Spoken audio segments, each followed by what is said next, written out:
The Ballers have already secured their second series win of the year by taking the first 4 games here in Kalispell, and they've done it largely without their leadoff man and shortstop, Tremaine Cobb Jr., who got hurt in the series opener.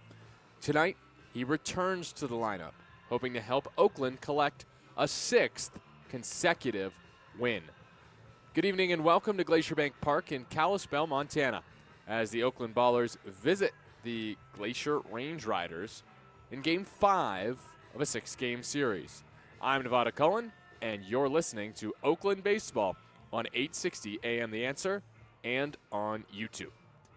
The Ballers couldn't have clinched the series last night without some help from the bullpen, which has now tossed 17 2/3 innings this week without yielding an earned run. They have been unbelievable, and last night, after an opener, Ethan Paulson got it started and only gave up a couple runs. James Collier went an inning and 2/3 scoreless, striking out 3. He struck out the side in the 4th. Brody Iglite was the bulk man. 3 hitless innings, striking out 3, needing just 40 pitches to quickly maneuver his way through the 5th, 6th, and 7th innings. After giving up a leadoff walk, he retired the next 9 he faced. Carson Lambert pitched a perfect 8th inning, and Connor Sullivan picked up his 4th save of the year. That's his league-leading 4th save. Sully encountered a bit of trouble in the 9th, but was able to earn the save after the Ballers offensively came back with a big 5th inning. Christian Almanza hit a homer in the 4th, a solo bomb, and then in the 5th, Nick Leahy doubled off the right field wall. Dylan Tatum hit his first Oakland Tater, a 412-foot area code bomb to center field, to straightaway center, to put the Ballers up 3-2. Lou Helmig singled, Cam Buford singled later in that frame, and Christian Almanza completed the 4th spot with his 2nd run-scoring hit in as many innings, a 2-run single, a line drive into center. And that would be the final score, 5-2, as the Ballers bullpen shut it down afterwards, and Oakland won again. And here is the lineup for the Ballers tonight as they go for their 6th straight win. Leading off, the DH, Trey Cobb. He will play. He is the designated hitter tonight, not at shortstop, as he eases his way back in after his injury on Tuesday. Lou Helmig, the right fielder, bats 2nd. Davis Druick, center fielder, in the 3 spot. Cam Buford, 3rd baseman, cleans up. Christian Almanza, the 1st baseman, bats 5th. Danny Harris, 2nd baseman, bats 6th. Michael O'Hara, left fielder, in the 7th slot. Tyler Lozano back behind the dish. He catches and hits 8th. Nick Leahy, the shortstop, bats 9th. The pitcher for Oakland, Zach St. Pierre, making the start for the Ballers. Zach making his 4th start of the season. He last pitched Sunday against Grand Junction, so he's pitching on normal rest.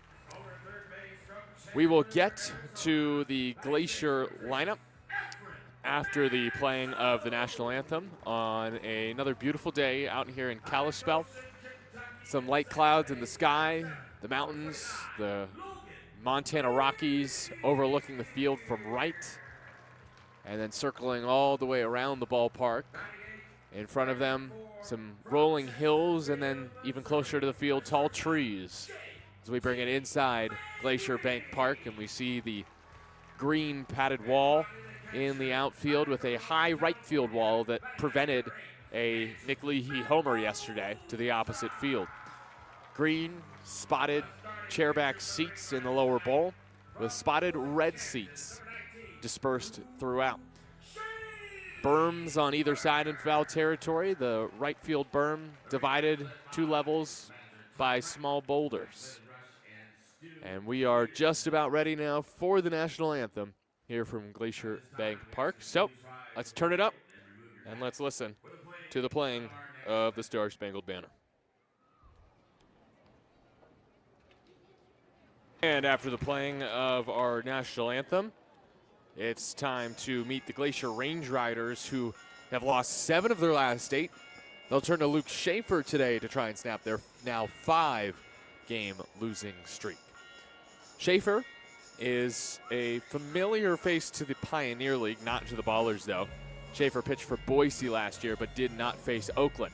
This season, 2 starts, 1-1 record, a 9.28 ERA, 10 2/3 innings, 11 hits, 11 earned runs, 6 walks, and 18 strikeouts for the right-hander, 24-year-old from Leawood, Kansas. He is 6'3", 220 pounds, and last time out a week ago against Missoula in a 7-6 win, he got the win, giving up 5 earned runs in 6 innings of work, 5 hits, 3 walks, and 8 strikeouts. He did give up 3 home runs, so you could say he's prone to the long ball. You could factor in the fact that Missoula has a smaller park than the one here in Kalispell, but he's got good strikeout stuff. He struck out 10 in 4 2/3 against Great Falls in his first outing. Schaefer will be backed up by this defense for Todd Pratt's Glacier Range Riders, which are 7-9 this season. Outfield from left to right, Kenny Lavari, Kingston Liniak, and TJ Clarkson. Infield from left to right, Efren Manzo, JT Mabry, Logan Beard, and Xavier Casarella, with Angel Mendoza doing the catching for the righty, Schaefer. Just about the same uniform matchups, I think, that we've had most of this series, although Glacier did roll with the red uniforms yesterday. But the Range Riders today return to their home whites, white pants. Range Riders written in green with a slight orange outline across the chest. Green numbers on the back, red numbers on the front, green cap with the Mountain Goat logo. That's Cliff with his little hat on the front of the hat. Ballers going with the greens because they've worked so far this series. Again, the Ballers have won the first 4 here in Kalispell. Ballers written in gold across the chest and the gray pants, accompanied with green stirrups. Nope, just high green socks. I was looking at the shin protector for the man stepping up to the plate for the first time since Tuesday. It's Trey Cobb. Jermaine Cobb Jr. missed games 2 through 4 in this series. He returns in game 5 after leaving game 1 with an injury trying to field a ground ball in the 3rd inning. Ready for action, 83-degree day. It'll dip just into the 70s, partly cloudy. Overall, a nice day for baseball. A little bit of a late start here from Kalispell. Righty-righty battle, and the first toss zips in for strike 1 at 7:09 local time. That is 6:09 back in the Bay. Thank you for tuning in on 860 AM The Answer and on YouTube. Schaefer to Cobb. Misses high and away. 1-1. Home plate umpire for tonight. That is Kelly Atkinson. Tyler Malacca at first. Rob Minter at third. Cobb on a 3-game hit streak. 1 for 2 on Tuesday with a run scored before leaving with an injury. And he takes another called strike, 94-mile-an-hour fastball bottom of the zone, 1-2. So the righty Schaefer ahead of the right-handed hitting Cobb. Schaefer from the windup delivers, and Cobb strikes out. Pitch in the turf. Throw to first in time. And it's a strikeout for Schaefer. Cobb's first at bat back in the lineup. Not his best stuff, as he goes down on 4 pitches. Lou Helmick next after the strikeout. 1 down, top of the first, no score. Oakland and Glacier, game 5 of the 6-game set. Tomorrow, getaway day for Oakland, 12:05 start local time. That is breakfast with the Ballers, if you will, because that's 11:05 back in the Bay, as Helmick takes inside 1-0. Ballers' next 3 games will be in Missoula. The 3 after that will be in Ogden. 1-0 count to Lou. 1 for 4 yesterday. Takes low and in. 93-mile-an-hour heater from Schaefer. Helmick 7 for 16 in the series and on a 4-game hit streak. Back on Thursday, tied a season high with 3 hits. Pitch misses outside. 3-0 on Helmick. Oakland's offense has rotated between being excellent and just being merely good the first 4 games of the series. 3-0. Helmick takes a strike at 92. Fastball, 3-1. 12 runs on Tuesday, only 3 on Wednesday, so maybe they weren't that good on Wednesday. They still got 8 hits, though. Then 11 runs on Thursday, but only 5 runs yesterday. 3-1, Helmick off the mitt of the pitcher Schaefer, rolls to Beard. His throw to first is in time. A little 1-4-3 put out. Might have been a single up the middle, if not for the fact that that ground ball caught the glove of Schaefer. 2 down for Davis Druick, who had his quietest night of the series yesterday, going 1 for 5, still managing to push that hit streak to 10. No score, bases empty, 2 outs, top of the first inning. Druick, the 3-hitter for Oakland, takes a first pitch, ball low. 15 games played for Davis Druick, 23 hits, .397 average, is second on the team behind Cobb. First in slugging and on base. Foul tip into the mitt of the catcher, 1-1. Druick, 7 homers, tied for second in the Pioneer League. 1-1. Druick swings, launches one, center field. Liniak looking up, and it's over his head off the wall. Druick coasts into second with a 2-out 2-bagger. His 5th double and 12th extra base hit of the season, extending his hit streak to 11 with that 2-out double. Pieced that ball, 104 off the bat. It went 403 feet. Just missing a homer by a matter of feet. Just 4 feet further, and that's a bomb for Davis. Buford takes ball 1 low. That at a high exit velo and a long distance. And now it's Buford trying to drive him in with 2 outs. No score. Druick at second. Pitch. Buford takes a strike. 92-mile-an-hour heater. A little bit below the zone, but called a strike. Close enough to get the call from Kelly Atkinson. 1-1 count. Buford just 1 for 5 yesterday, so like Druick, he might feel like he's due for one. Takes low and away. That was the fastball and just missed.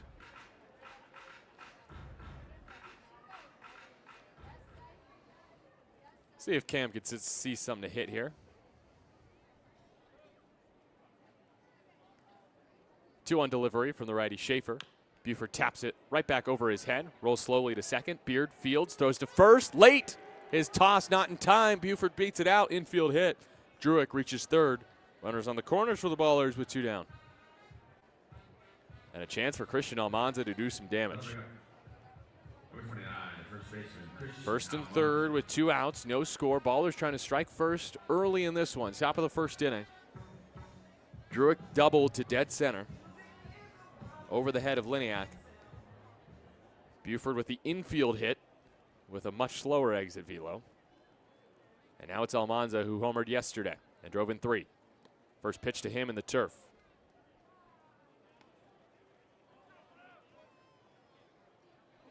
Almanza both hits yesterday. His home run in the 4th inning and 2-run single in the 5th were on low pitches.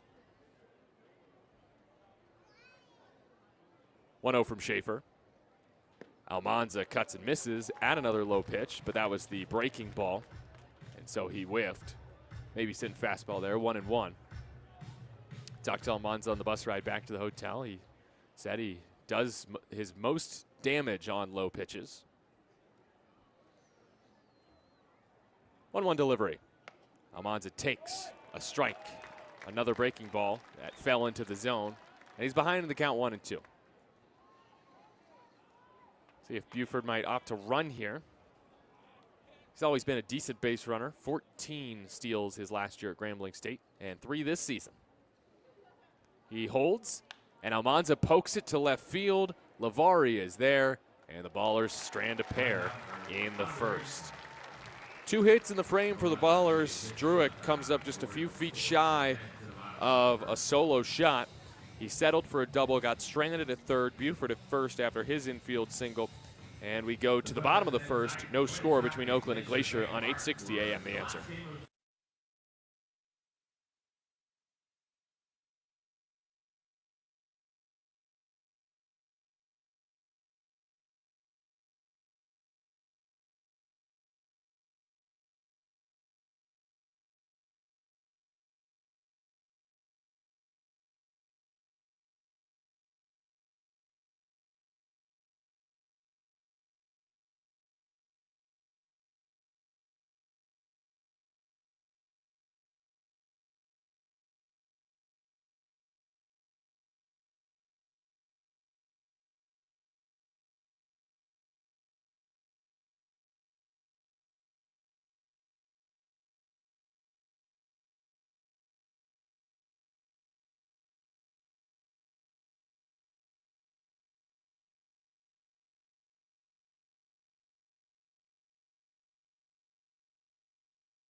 Home first.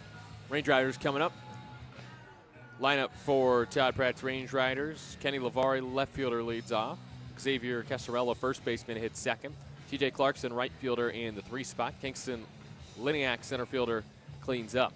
Drew Sims, the designated hitter, batting 5th.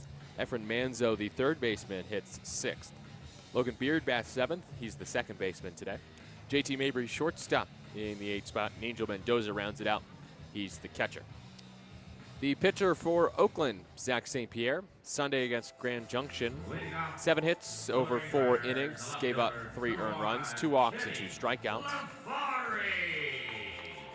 And St. Pierre this season, the righty, 4 appearances, 3 starts, an 0-1 record, 13 innings, 18 hits, 7 earned runs, 4 walks, 10 strikeouts, and a 4.85 ERA. 27-year-old from Allen, Texas, delivers his first pitch. It is a called strike at 90 miles an hour, bottom of the zone, 0-1. Go over the defense behind St. Pierre momentarily. Next pitch, I don't know where that missed, 81. Looked like the high outside corner. Called a ball, though, by Kelly Atkinson. Good off-speed pitch there from ZSP. Is 1-1? Oh, no, watch out. There's lumber flying into the Oakland dugout on that foul ball. And the bat makes its way into the Oakland dugout and into a side room. That really traveled. Thankfully, hit nobody. But better have your head on a swivel there, as Lavari will need to go chase that lumber down. Did want to issue a correction here, as the count is 1-2. 0-0 score, bottom of the first inning here from Kalispell. Tomorrow's game starts at 1:05 local time. That's 12:05. So lunchtime with the Ballers tomorrow here from Kalispell. 12:05 pack time start. We'll be on the air at 12 here on 860 AM The Answer and on YouTube. And to address someone's comment on YouTube, CDP, let's go Ballers. There is not a home run derby tonight. Pitch misses low, 2-2. The home run derby challenge in the Pioneer League for the Ballers starts, I believe, in 2 weeks at home against Glacier. 2-2. Strike 3 called, outside corner, 91-mile-an-hour fastball, and that's a makeup call. That pitch was low and not outside. It was just too low. It should not have been called a strike by Atkinson. But that earlier first ball called on Lavari should have been a strike. So a classic makeup call against St. Pierre's first K. He'll take it. Next, Casarella, homered in the first yesterday. Takes low, fastball at 91. That one well below the zone, 1-0.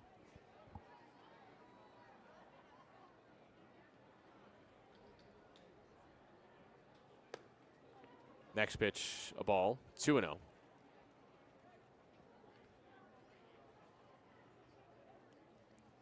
St. Pierre looking to give the Ballers some length.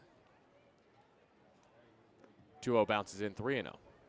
Ballers did not get such length yesterday because of the fact that they went with an opener and it was a bullpen game, so they could use a starter going at least 5 today.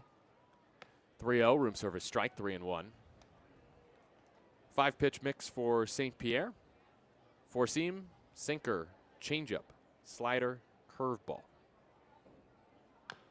Ground ball off the plate, foul ball.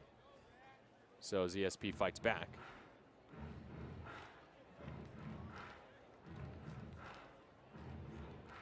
And the count is full.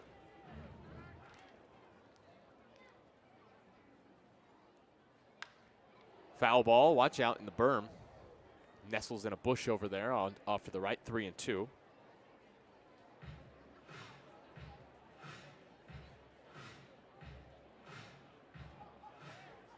We'll do the full count delivery again with 1 out, bases empty. St. Pierre delivers. Gets another foul ball. St. Pierre able to get a lot of success last year with the sinker. Has a ton of horizontal break on it. A lot of fade into the righties. And there's a fly ball into center field. Druick drifting in. Makes the catch, 2 down. And that was the changeup from St. Pierre. Left it up, but got the pop out. 2 down, bases empty for Glacier. 0-0 game in the bottom of the first.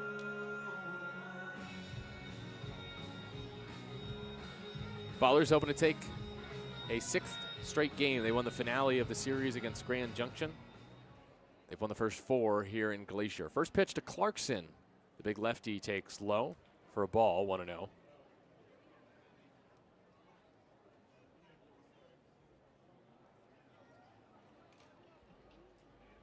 Next from St. Pierre. Stroked foul off to the left, 1-1.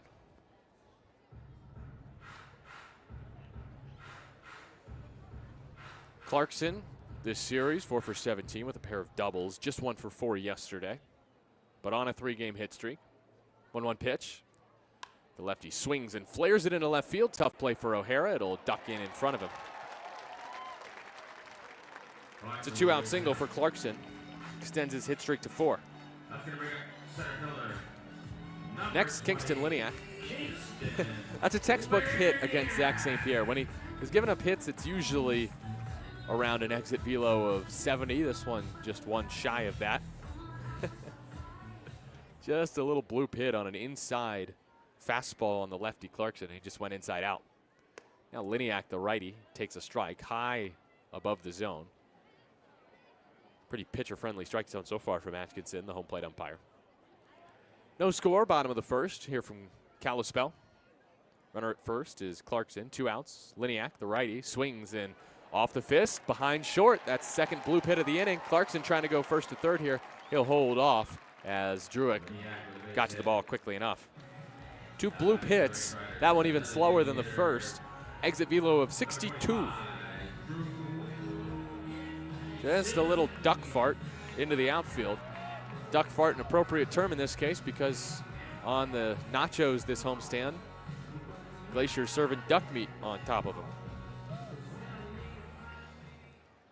Next, Drew Sims, hoping to grab his first hit since opening day. He missed a lot of time on the injured list.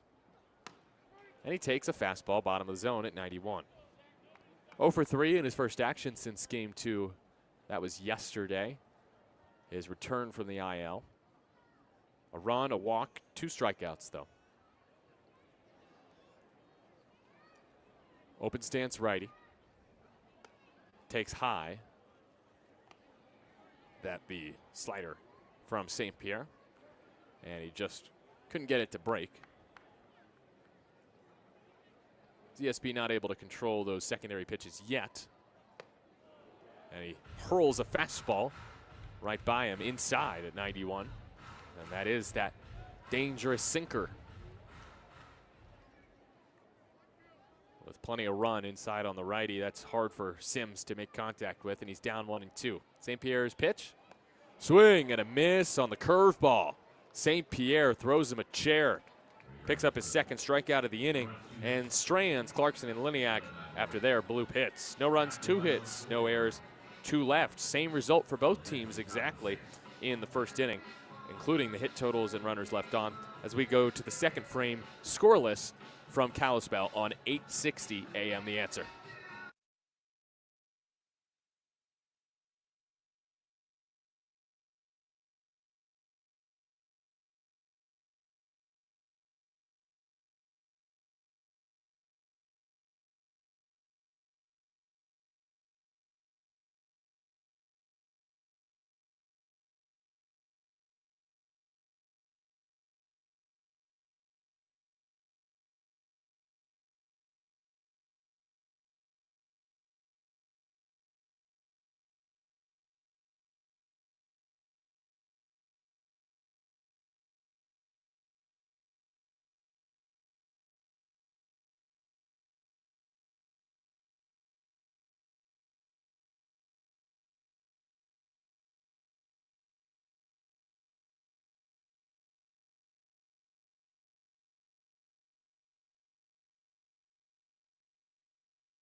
Heffernan Insurance Brokers has been helping people make smart decisions since day one, offering business insurance, personal home and auto, employee benefits and retirement, and wealth management. Make a smart decision for your business or family today. Visit Heffernan Insurance Brokers online at HEFFINS.com. That's HEFFINS.com. I'm Nevada Cullen. Vince is back in our 860 AM The Answer studios tonight. And there is no score in the top of the second inning. Ballers got 2 hits, including a booming Davis Druick double in the first, but stranded man at the corners. And Luke Schaefer's back to work against Danny Harris, the 6 hitter for the Ballers. First tossed, bounced off the plate. That's a high chopper. Mendoza fields and fires wide, and it's up the right field line, and the Ballers bullpen scrambles. It gets stuck under the bullpen bench, and safe at second is Danny Harris. He might even be awarded third base, but I don't think that's the case, although Ballers could ask about it. So it's an infield hit for Harris. That play was so chaotic, he made me trip over my words there. It's an error on Mendoza, a rare one from a fine defensive catcher. Let's see if the Ballers can make him pay for it. Runner at second with none out after the infield hit by Harris that's reminiscent of the one he had in the finale against Grand Junction, in which he got an RBI in that comeback win for Oakland. They would win 9-6 to take the series.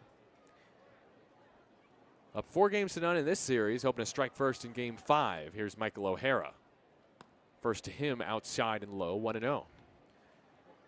Don Wakamatsu is on site here. He is the Ballers' EVP, Executive Vice President of Baseball Operations. 1-0, low and out, 2-0. He, of course, was a Major League manager and bench coach, maybe most notably with the Kansas City Royals during their World Series years. And he was coaching up O'Hara before this game, working on the swing. 2-0. O'Hara swings and fouls one straight back, and he did what Wakamatsu had showed him to do right there with that swing, what he had instructed Michael to do, keep 2 hands on the bat. And that's what Michael was working on pregame, and he kept 2 hands on the bat with that foul ball. Now the 2-1.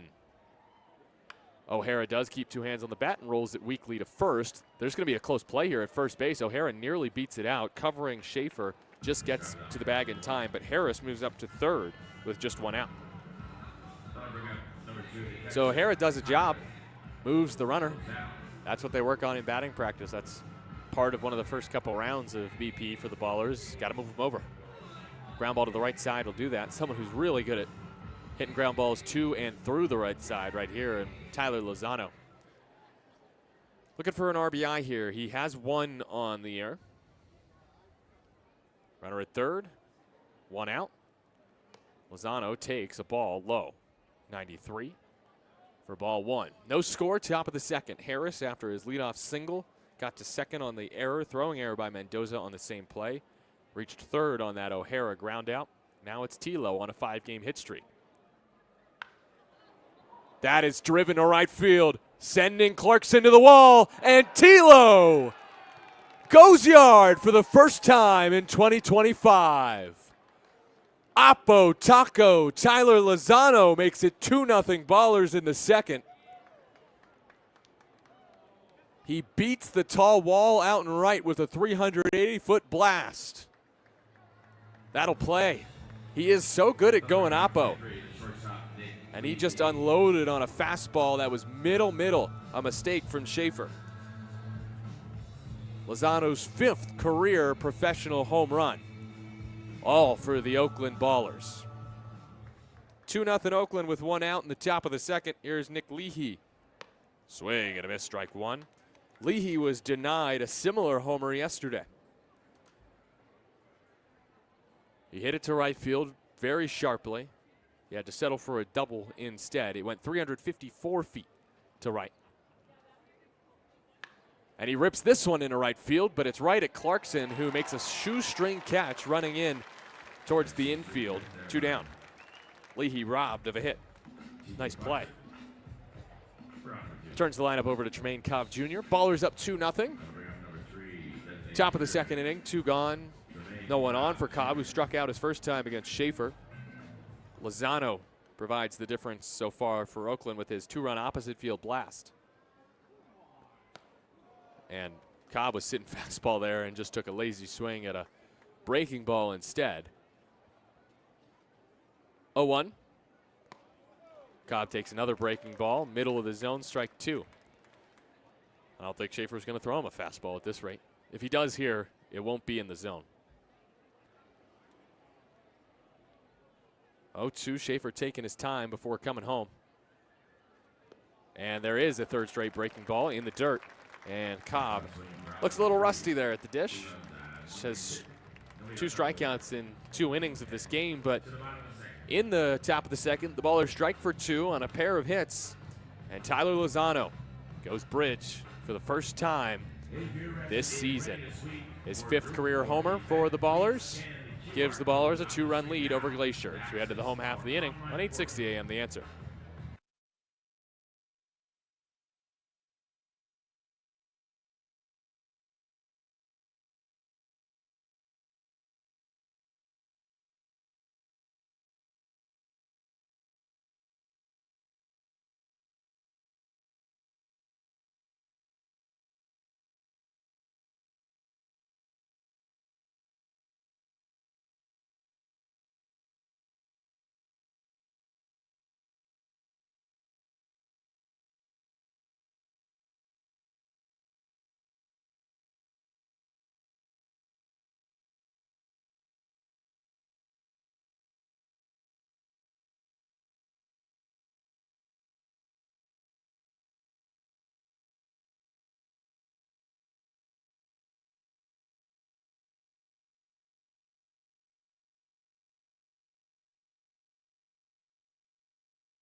Bottom of the second, 2-0 Ballers after the T-Lo 2-run shot to right. Little Oppo Taco action in the second. Manzo, Beard, and Mabry to face Zach St. Pierre in the bottom half of the inning. It's time for Today in Oakland baseball history as we flash back a year ago, June 7th, 2024. Ballers and High Wheelers. First pitch to Manzo, ripped over third and into left. O'Hara hustles to cut it off before it reaches the wall and zips it in, holding Manzo to a long, hard-hit single. Really well played out there by O'Hara. Runner on first, no one out. 2-0 Ballers over Glacier. Logan Beard next.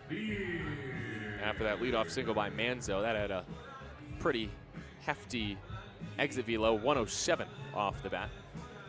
So a year ago today, the Ballers and High Wheelers played. Ballers won a 3rd straight game against YOLO. 12-8 the victory that day. First to Beard, 91, just below the zone, 1-0. Oakland improved to 10-6 with that win a year ago against the High Wheelers. Christian Cosby was the starter that day. 1-0 in there for a strike. Cosby racked up 8 strikeouts in his first 9 outs. So through 3 innings, he had 8 Ks. He would finish with 13 in 5 1/3. Ridiculous number. That ball driven to center field. Druick backpedaling, makes the catch. And that one was maybe just off the end of the bat. 96 off the bat of Beard, 367 feet.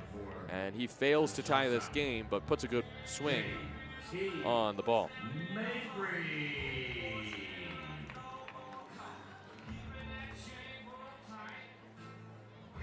Also, in that game a year ago today, Dondre Hubbard had a big game.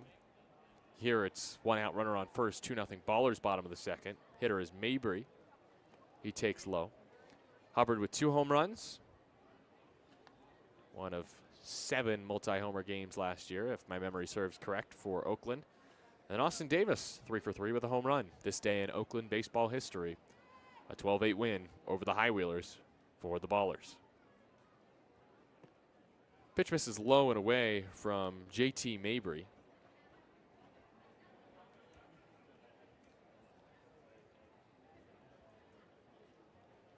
Count is 2-0. Runner goes, but it's a ground ball foul. 2-1. So I may have just learned something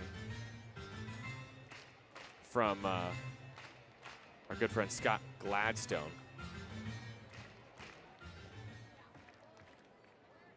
And if this is true, I need to ask Zach St. Pierre about it,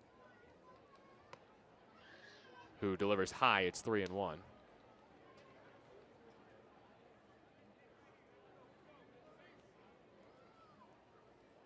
I don't think it is true. I'll have to ask St. Pierre why it's not true. Line drive to second. Nice play by Harris. Flip to second for one. Throw to first in time. 4-6-3 double play on a ball smoked by Mabry at 98 off the bat. Harris stood tall, completing the double play, tossing it to Leahy, who fires to Almanza at first for the twin killing. So Mabry smokes it, but grounds into a double play in the end. The Ballers turned a couple yesterday, or that was the day before. They turned one double play. No, they did turn two yesterday, two 5-4-3 double plays. This is a 4-6-3 double play to end the second. 2-0 Ballers over Glacier. We head to the third here from Kalispell on 860 AM The Answer.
Top of the third inning, Ballers lead 2-0 against the Glacier Range Riders. Tyler Lozano with an opposite field bomb in the top of the second. His first homer of the year. A 381-foot blast to right over the tall wall in right field. It's 380 to right center. He curled it a little bit more towards right, straightaway right field, and so he was able to eclipse that right field wall, sending it over Clarkson and over everyone and out of play for the two-run bomb. 2, 3, and 4 to face Schaefer here in the third. It's Lou Helmig who starts it off. First to Lou is a called strike. He challenges. He doesn't think that's a strike. 81-mile-an-hour breaking pitch that looked like it was low and outside, but that might have caught the corner. And after review, the pitch is a confirmed strike. It's a confirmed strike. So Lou loses a challenge for Oakland. They're down to their last two. I don't think it was a bad spot to challenge.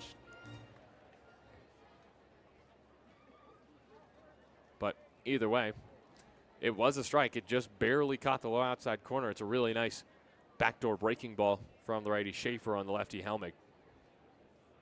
That's a perfectly executed pitch. Next is way outside. No need to challenge that one. 1-1. 2-0 Ballers lead, top of the third. Helmig started this inning.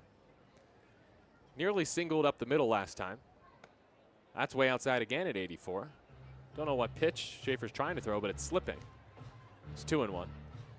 Helmig denied a hit last time up because the ball glanced off of Schaefer's glove and ended up with the second baseman Beard. That's way outside at 94. Schaefer seems to have lost control here, missing outside and not even close on 3 straight pitches. So maybe the challenge will work for Helmig after all, throwing him off his game. 3-1. Lou takes a strike. 94-mile-an-hour fastball right down the middle.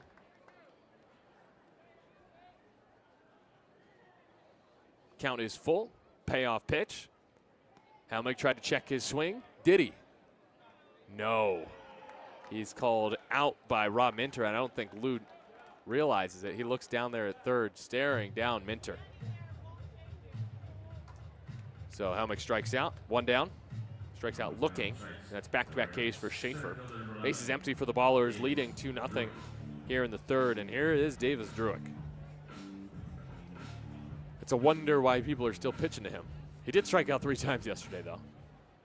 But today, my goodness, nearly hit a home run. Takes 94, low in the zone for a strike. And Druick came up just a few feet shy of hitting it over the wall. 403-foot shot to center field for a double over Liniak's head first time up. 0-1 toss, low and away. Druick now an 11-game hit streak. Came in hitting .436 over his last 10 with 8 extra base hits. Druick takes away again, 2-1. He also has collected 5 multi-hit games in his last 10. One more hit today would give him a 6th in his last 11 games and 7th overall this year. Druick swings, hits one high and deep the other way to left, and you can kiss that ball goodbye. Davis Druick hits his 8th home run of the year, an opposite field shot to left center, and the Ballers lead 3-0 on their second big fly of the evening. 105 miles an hour off the bat and 400 feet to left center. Druick loves an opposite field bomb. Here's Cam Buford, first to him off speed, which makes sense because the last pitch was a fastball right down the pipe, and Druick did not miss Schaefer's second mistake. Throws another breaking ball for a strike.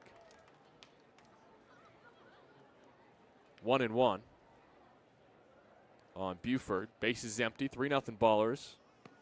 1 out as Buford takes away. Did he swing? No, not even close. Tyler Malacca down at first does not grant Mendoza's appeal. 2-1. Buford takes a fastball, bottom of the zone, 2-2.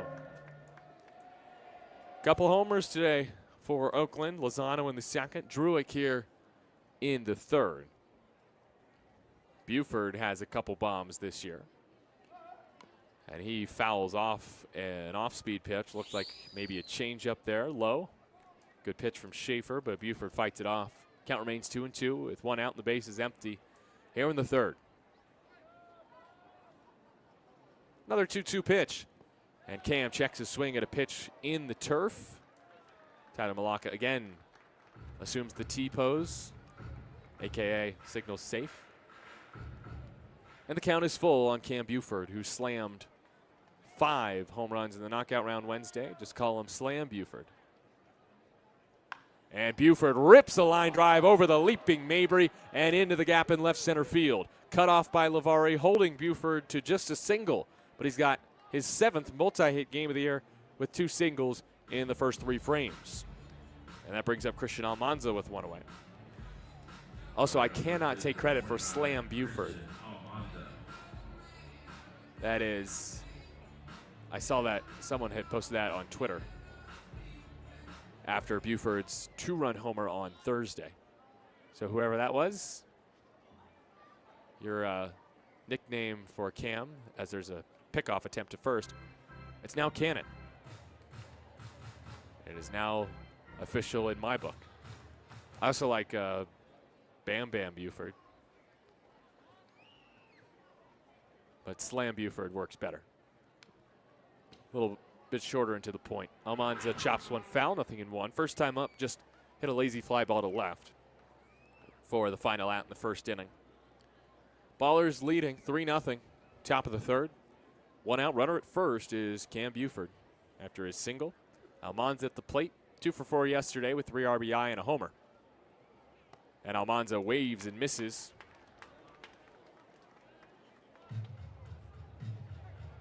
Two strikes.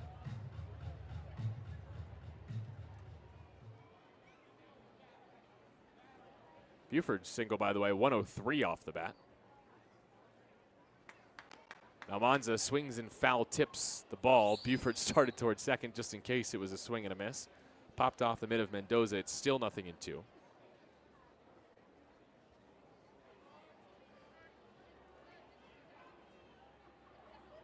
So let's do this again. 0-2 delivery from Schaefer to Almanza.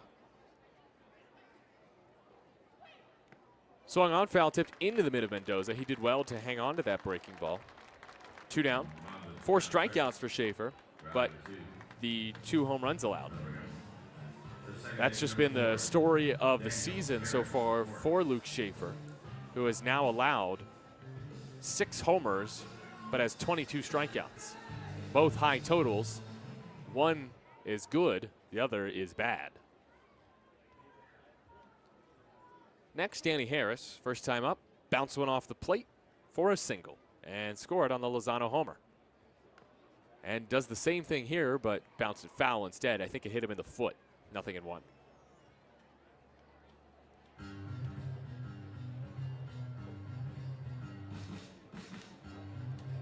Runner at first for the Ballers with 2 outs in the top of the third, leading 3-0 with the Davis Druick Oppo solo shot. A couple Oppo homers in this game so far for Oakland. They love to go to the opposite field. Runner goes on 0-1. Harris takes, throw down from Mendoza, skips past the covering Beard, and safe at second is Buford with his 4th stolen base of the year. Runner in scoring position with 2 down. Mendoza got 22 runners last year stealing, but the Ballers have got some guys who can fly. Buford at second after the stolen base. The pitch was a ball, by the way, to Harris. So runner at second with 2 down. Harris trying to come up with an RBI knock here. Pitch from Schaefer. Harris takes, breaking ball in the dirt, in the turf. 2-1. The thing that stinks for Schaefer right now is he has good command of the breaking ball and really of the fastball, but the fastball is too hittable, and the Ballers are teeing off on it. 2-1. Harris swings and misses at the breaking ball. So there's an exception. Really good breaking ball. It started in, ended up over the middle, but had over a foot of break to it. And it's 2-2 on Harris. So Schaefer really is only having success with that breaking ball. He's had to throw it a lot to get the swings. And he throws a fastball there. Called a ball, even though that looks like it was at the bottom of the zone, but not challenged. I think he might have also missed his spot, which didn't help because Mendoza had to reach to grab it. Buford would have had a head start, but he stole second, so now he will not run on the 3-2 here. Swing and a miss. Foul tip, though, on a wild hack from Danny. I don't know how he got contact from that nasty slider. Either way, it remains 3-2. 2 outs, Ballers up 3-0 in the third. Against Glacier, going for a 6th consecutive win. Harris even stance righty. Waiting from the pitch from the righty, Schaefer, and it's another devastating breaking ball. Over 2 feet of break to it. And Schaefer strikes out the side in the third. Harris, the latest victim. But the Ballers, despite stranding a runner, get a run. They get 2 hits in the frame. Davis Druick hits his 8th homer of the year, an opposite field blast, 400 feet to left center field to make it 3-0 Oakland here in the 3rd inning from Kalispell, Montana on 860 AM The Answer.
District Council 16 Painters and Allied Trades represents the best in the business. Painters, drywall finishers, glazers, and floor coverers, proudly serving Northern California and Nevada.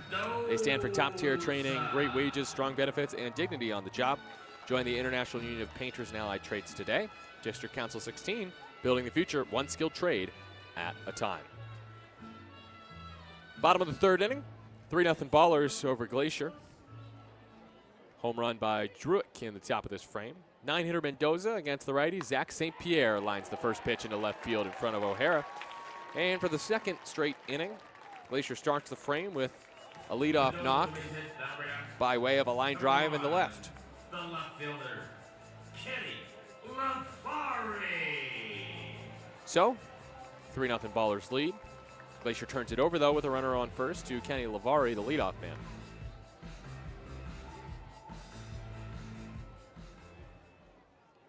Lavari, 23-year-old from Vineland, New Jersey, the home of Welch's Grape Juice. And the first from St. Pierre to the lefty is outside, 1-0. So I mentioned something in the top, or the bottom of the second inning that Scott Gladstone, the Glacier broadcaster, made me aware of. It's about Zach St. Pierre. Lavari takes outside 2-0. It's that he went to Allen High School in Texas, which I knew. What I didn't know, that's also where Kyler Murray went to high school. And Kyler Murray was a two-sport star, baseball and football. Pitch outside from St. Pierre, 3-0. But I just checked Max Preps, and it says that the two were not on the same baseball team in 2015. St. Pierre's name was not listed. Murray, class of 15. St. Pierre's class of 16 at Allen High School. 3-0 misses. 90-mile-an-hour fastball down from St. Pierre. None of those pitches were competitive to Lavari, and St. Pierre issues his first walk of the game. But an interesting note that he went to the same high school as Kyler Murray. 3-0 game, Ballers lead, but the tying run at the plate here for Glacier. They need a big hit, and this is the guy they want. It's Casarella, who had a solo shot yesterday. 4 for 14 in the series. And he lines one through the right side base hit. Helmick charging the baseball. Being waved around is Mendoza, and the throw goes towards second. It's an RBI single for Casarella, and Glacier's on the board. The first three reach here in the bottom of the third. 3-1 Oakland. St. Pierre, leadoff single, walk, RBI knock.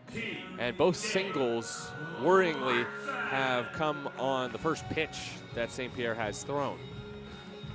So you know Clarkson's going to sit right here for a hittable pitch. That was a fastball, 90 miles an hour. Inside, not a bad pitch. And Clarkson does swing first pitch, bounces it to first. Nice pick by Almanza, and he tags the bag himself for out number one as both runners slide into scoring position. Lavari to third, Casarella to second, but Clarkson is out, 3 unassisted. That was good weak contact. That's what ZSP is so good at getting. But now with the tying run and scoring position here in the third, can St. Pierre get out of it with the lead intact? It's 3-1 Ballers, bottom of the third. Kingston Liniak, the cleanup man, trying to do his job here, singled his last time. And the first pitch is popped foul behind home. Lozano giving chase. Lozano slides, and his feet go crashing into the padding behind home. He does not end up with the baseball, though, and Callie Atkinson kind enough to pick up his mask. Always a great effort behind the dish on those pop-ups behind home by Tyler Lozano. Just unable to grab that one despite his best efforts. 0-1 on Liniak. Bloop single last time as Lavari at third, Casarella at second represents the tying run. 0-1 count. The righty St. Pierre reaches into the gold mitt, kicks and fires, and locates strike two on the outside corner at 92. Good fastball there from ZSP, leaked back over the dish, the sinker. And he's way ahead, 0-2. He's been able to throw that breaking ball down and away, and that's what he does here. Lozano able to stop it after it bounced in the turf. No chase from the batter Liniak. Ball and 2 strikes.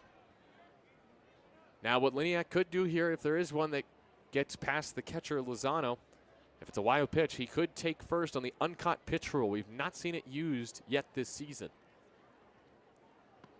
And he takes another pitch low. That fastball just missed the bottom of the zone. 2-2. Liniak this season has driven in 14. 2 ducks on the pond for the Range Riders here in the third. Pitch. On top of it, foul. 92-mile-an-hour fastball, bottom of the zone, and Liniak almost missed it. He just fouled it off. The ball caught the very bottom of the bat. St. Pierre's second 2-2 pitch right here. Again in the turf. And with the danger that Liniak possesses, you wouldn't blame Zach for walking Liniak here. It was 1-2 though. He doesn't want to lose him. Payoff pitch coming. Lavari and Casarella on the bags. And that is drilled right past Lavari. At third base, taking his lead. Nearly got drilled by the line drive. It's foul. That was 100 off the bat. It could have done some damage. It's a good thing that it did not catch Lavari. Liniak, the franchise player and third-year Range Rider, trying to come through for his squad. Swings and lines one to short, past the dive of Leahy and into left. A bad read possibly from Casarella keeps him at third as O'Hara throws towards second. It's an RBI knock for Kingston Liniak, who gets his 15th RBI of the year. 3-2 Oakland leads as Glacier continues to chip away. Tying run moves to third on the RBI single. That was a 92-mile-an-hour heater, and it was not a bad pitch to Liniak. It was off the plate, and somehow Liniak was able to get his bat head to it and just knock it past Leahy. Men at the corners for Glacier. 2 across here in the bottom of the third. 3-2 Oakland leads. That solo shot by Davis Druick in the top of this inning, the difference at this point. But Sims attempting to erase that difference right here. Strikeout swinging his first time against St. Pierre. 1 out, runners at the corners. Pitch. Early hack and a miss on the changeup from Zach St. Pierre. 0-1. Sims just his second game back from the IL. Open stance righty. Waves the bat behind his head. Swings and jacks one to right field.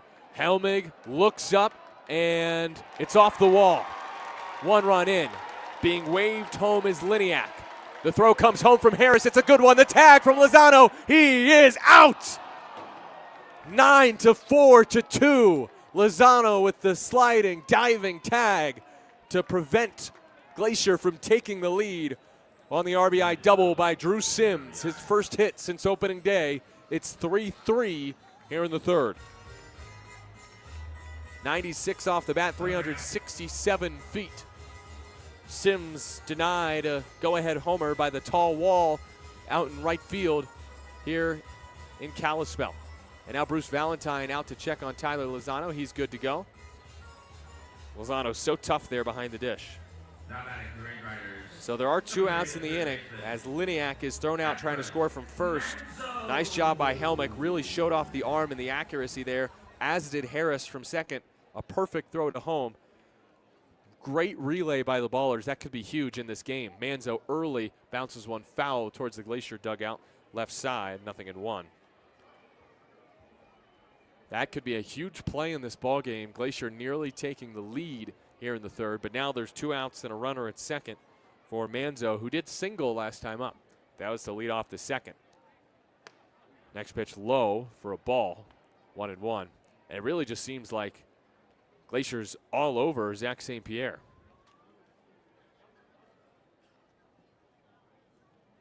I think the pitch to Sims was down the middle and therefore a mistake. That pitch was not a mistake, though. That's a good changeup from Zach.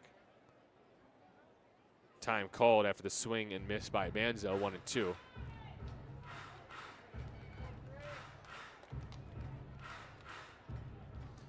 Far from ZSP's best inning, but hoping to get out of it without allowing Glacier to grab the lead. After their 3 spot in this inning, the 1-2 2-out pitch is a called ball high at 91, 2-2. Deuce is wild in the third with Sims and his RBI double standing at second. A good relay by the ballers, the only reason the Range Riders aren't in front. Manzo trying to put them there. 2-2 tapped off the plate. Good luck. St. Pierre fields, fires.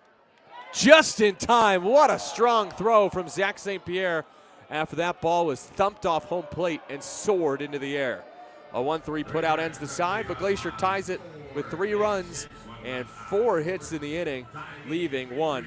Drew Sims, the game-tying double, but the Ballers' defense prevents the go-ahead run from scoring in the 3rd. We're tied at 3. Brand new ball game as we go to the 4th here on 860 AM The Answer.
Three-three game.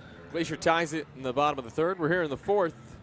Bottom of the lineup, 2 up for the Ballers against Luke Schaefer, who is from Leawood, Kansas, as we venture across the continental United States, head to the middle United States, and go to Leawood, hometown of Glacier's Luke Schaefer, and wide world of baseball here in the top of the 4th. Michael O'Hara leads it off. 7-8-9 to face Schaefer, who's given up 2 bombs. And the first to O'Hara is a breaking ball in for a strike, 0-1. Leawood is a city in Johnson County, Kansas, in the United States, and is a part. Swing and a miss by O'Hara, 0-2. It's a part of the Kansas City metropolitan area. So really it's just a suburb 25 minutes south of Kansas City. Population just shy of 34,000 as of 2023. 0-2. Pitch in the turf, 1-2. But what it's really known for is just being a place where celebrities in Kansas City build big houses. Travis Kelce has a mansion in Leawood. 1-2, bounce to short. Mabry collects, fires to first, and gets O'Hara by a step or 2. 1 down. Also, SNL's Heidi Gardner lives in Leawood, which is not far from Kansas City. There's not really much to say about Leawood itself. It's really just a suburb of Kansas City. But there is this note I found on Schaefer. Luke Schaefer's cousin is Michael Waka, a longtime St. Louis Cardinal pitcher, now pitches for the Kansas City Royals. There's a strike to Lozano, 0-1. Home run his last time up. So Schaefer's cousin, Michael Waka, now pitching in Kansas City, not far from where Schaefer is from. Lozano pops this one up, left side, could be trouble. Shortstop Mabry backing up into left center field, makes the squeeze. 2 down. Base is empty for Oakland here in the top of the 4th inning. 2 outs. 3-3 tie between Glacier and Oakland. Nick Leahy next. Short wide world of baseball today. I had seen some athletes from Leawood in prior games that I've called, and I just wondered where it was in Kansas. Turns out it's just Kansas City. Pitch outside to Leahy. He did not offer, says Tyler Malacca down there at first. 1-0. Leahy lined out sharply to right field his first time up. Denied another hit in the series. He already has 5 of them. He's 5 for 13. That pitch skipped in. Mendoza tried to frame it. 2-0. Leahy 3 for 3 Thursday, a career high in hits and a career high with 3 RBI. Had 2 sac flies in that game. All 5 plate appearances were productive. And Leahy hacks and misses at an inside fastball at 93, way in on the hands. 2-1.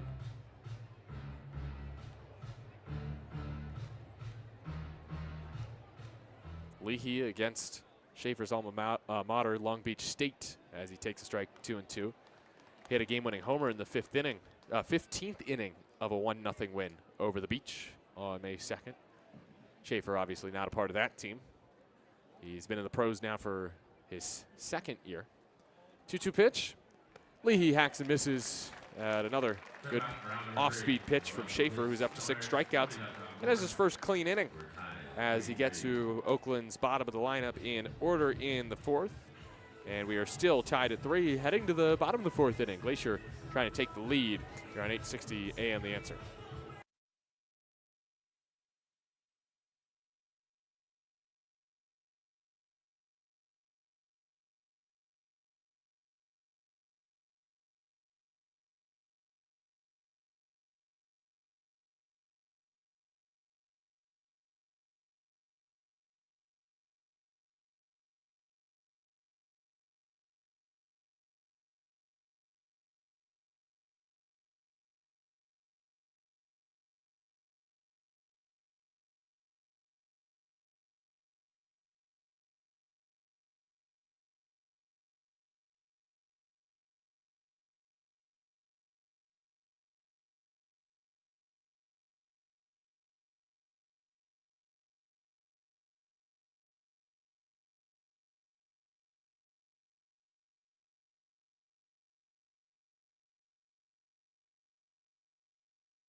Ballers and Range Riders knotted up at 3 here in the bottom of the 4th. Could this be another close game here in Kalispell?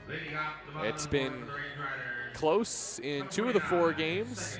3-3 tie on Wednesday, 5-2 win yesterday for Oakland, and we're knotted at 3 here in the bottom of the 4th. Glacier setting up their bottom of the lineup against Zach St. Pierre, who ran into some trouble in the 3rd, gave up 4 hits and 3 runs. Now faces Logan Beard for a second time. His first pitch, called a ball, 1-0. Looked good to me, but what do I know? Yeah, no, I was right. It clipped the high inside corner according to TrackMan. Called a ball, though. That's low and in on the fastball, 2-0.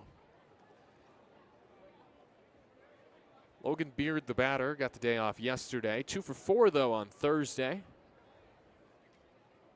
2-0 pitch from ZSP to the righty. Beard bounces it foul of 3rd. Todd Pratt, the field manager for the Glacier Range Riders, took over for Paul Fletcher, who led Glacier to the 2024 playoffs. Pratt, best known for his heroics in the 1999 NLDS. Pitch outside, 3-1. If there's any Mets fans out there, Pratt was the one who hit the walk-off homer in that NLDS to send the Mets to the NLCS. 3-1, a swing and a fly out to right field. Helmick camped underneath after a few back pedals, makes the squeeze. 1 down, so Beard swinging away, 3-1. Got a fastball high in the zone and tried to tomahawk it to right, but just really didn't get great barrel on it. Next, JT Mabry for the Range Riders. Grounded into a 4-6-3 double play his first time. Mabry, right-handed hitter. Swings and golfs one into left. Looked like a golf swing nearly right there. And flies out to O'Hara, 2 down. Kind of flicked his back foot behind him. Didn't really look like a very athletic swing from Mabry. Angel Mendoza next, the former YOLO high-wheeler with a single off of St. Pierre to start that 3rd inning. Mendoza, so often a thorn in Oakland's side last year. First pitch to the right-handed hitting catcher is a strike, 0-1. 3-3 game, bottom of the 4th, 2 outs. St. Pierre looking for a 1-2-3 inning. Mendoza, a couple homers last year against the Ballers, 1 in June. Other in the playoffs as Mendoza takes high, 1-1. That game 1 of their 3-game series at UC Davis. In game 1, he Had a 3 RBI game, a home run. Mendoza takes away, 2-1. Solo homer off the trees in left field, RBI single, and a 7-run 8th inning. I believe the score of that game was 14-4. Ballers lost to the High Wheelers.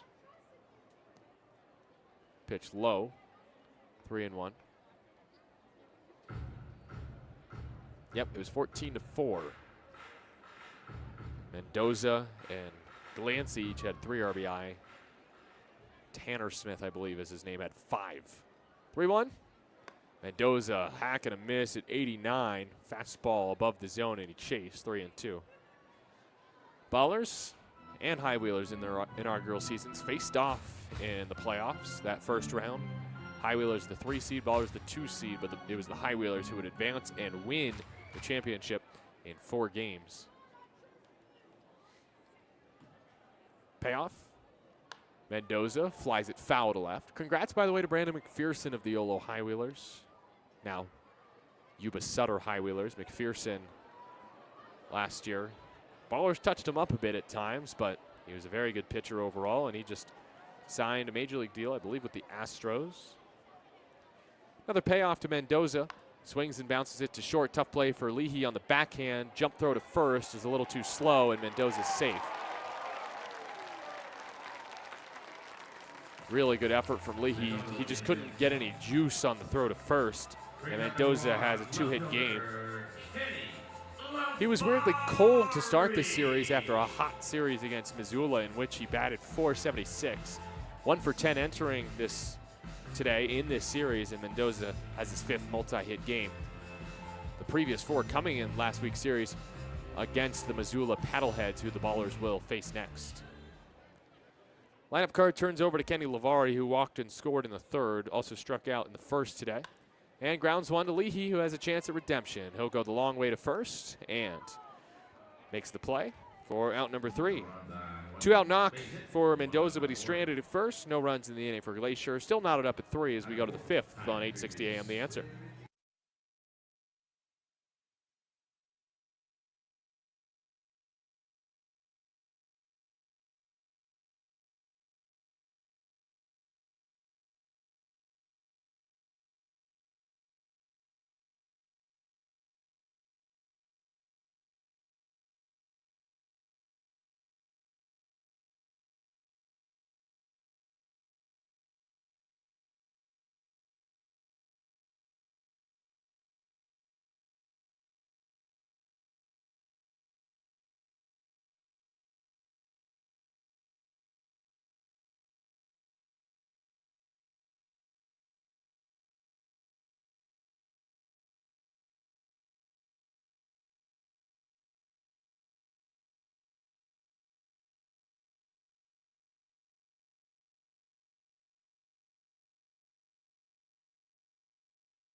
Oakland, Glacier tied at 3 in the top of the 5th inning. Top of the lineup due up to face Schaefer.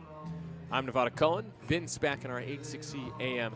The Answer studios. Early one tomorrow on Getaway Day for the Ballers, as they will start at 1:05 local time, 12:05 pack time, which means a noon start for our pregame show. We hope you'll tune in.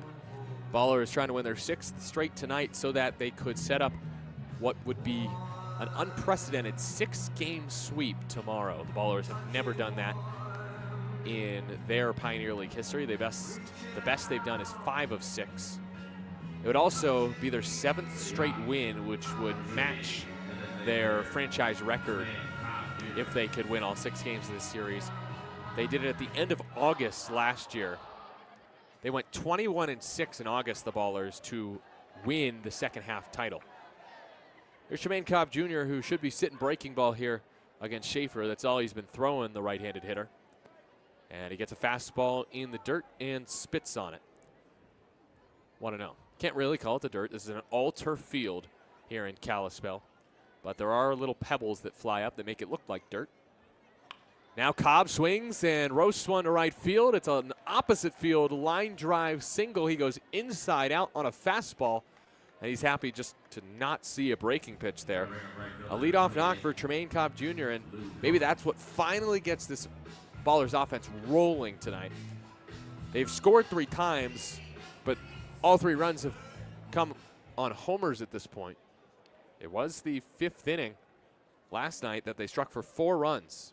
And this is Lou Helmick, who takes a first pitch strike, 92-mile-an-hour fastball on the outside corner.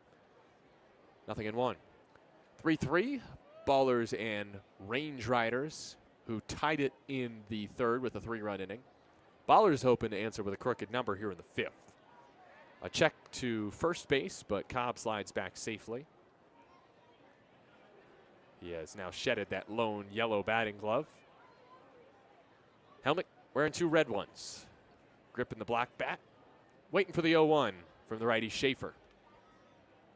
Helmick cuts and misses at 83. Good pitch there. Had the movement of a changeup or a splitter, possibly.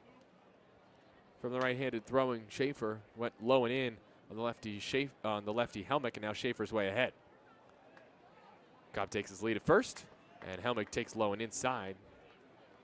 Same looking pitch. If that is a breaking ball, it's not breaking the right way.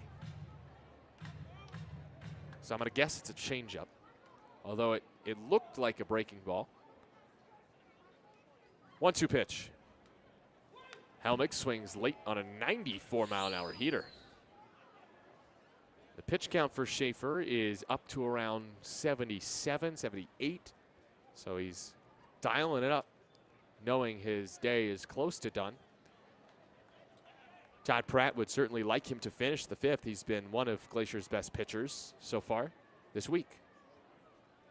Helmick swings and misses at a nasty pitch inside on 1-2 and strikes out for the 2nd time in a row. That's 7 Ks for Schaefer. I don't know what that pitch is because it's not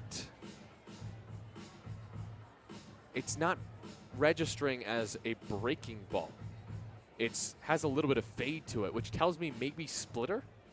Either way, it was a nasty pitch. Helmick has no chance low and inside, but Davis Druick is next with 1 out and a runner on. Homer last time. And he swings and misses at 93 there. Challenge fastball. And he came up empty. A lot of pitches on the outside half of the plate to change the eye level from Schaefer. Then he's been going in on these lefties. Wouldn't be surprised to see another one of those low inside off-speed pitches here. Instead, he throws to first, and Cobb is back safely.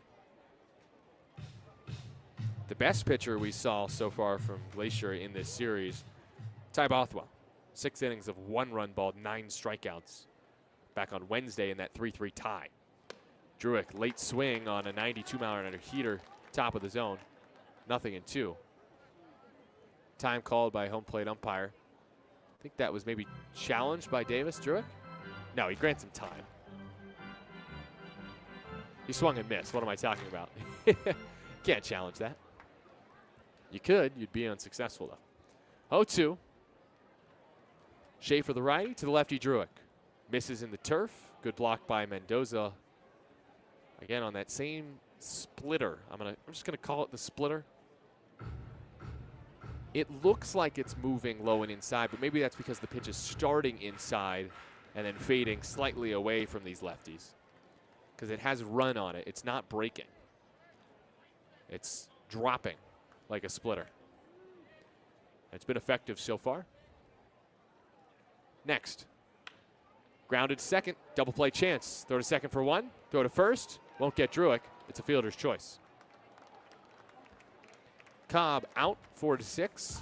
Druick on first with 2 down. 3-3 the score. Top of the 5th here in Kalispell. Brings up Cam Buford. Already his 7th multi-hit game of the year with 2 singles.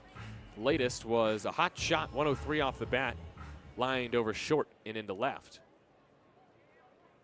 First time was a little dribbler that he beat out. First pitch this time, a breaking ball popped up high on the infield. Third baseman Manzo wants it in foul ground. It could fall back into fair territory there. He does drift into fair territory to make the put away. and Buford is retired for the first time. No runs, 1 hit, no errors, 1 left for Oakland. 3-3 game as Glacier comes back up in the bottom of the 5th inning here on 860 AM The Answer.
Leaky pipes, clogged drains. Step up to the plate and call the pros at Mr. Rooter Plumbing. We're the home team when it comes to reliable service. Family owned, locally trusted, and proudly serving the greater Oakland area, San Francisco, and the peninsula. With honest, dependable service, Mr. Rooter Plumbing is always ready in the pen. Don't let plumbing problems throw your curveball. Mr. Rooter Plumbing is here when you need us. Nevada Cohen with Vince back in our 860 AM The Answer studio. 3-3, Oakland and Glacier. Range Riders trying to snap a 5-game losing streak. Ballers looking to continue their 5-game win streak and add a 6th. Tough part of the order for St. Pierre to face. 3rd time through. Locates a strike, though, to the 2-hitter Xavier Casarella, who had an RBI single his first time.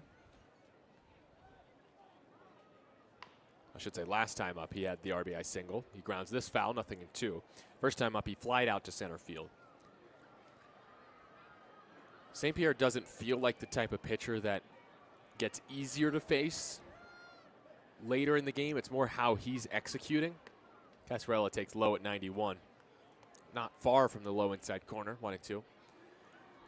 Just felt like Zach St. Pierre was not executing in the 3rd inning, and that allowed a 3 spot for Glacier. Casarella flies one foul, 91-mile-an-hour fastball down that he fished at. In the 4th inning, St. Pierre, yes, it was mostly the bottom of the lineup, but looked much better. Gave up 1 hit, but no runs. And so we're still tied at 3 here in the home 5th. Next to Casarella, that's what I'm talking about. That's a really nice changeup there from Zach St. Pierre, low, below the zone.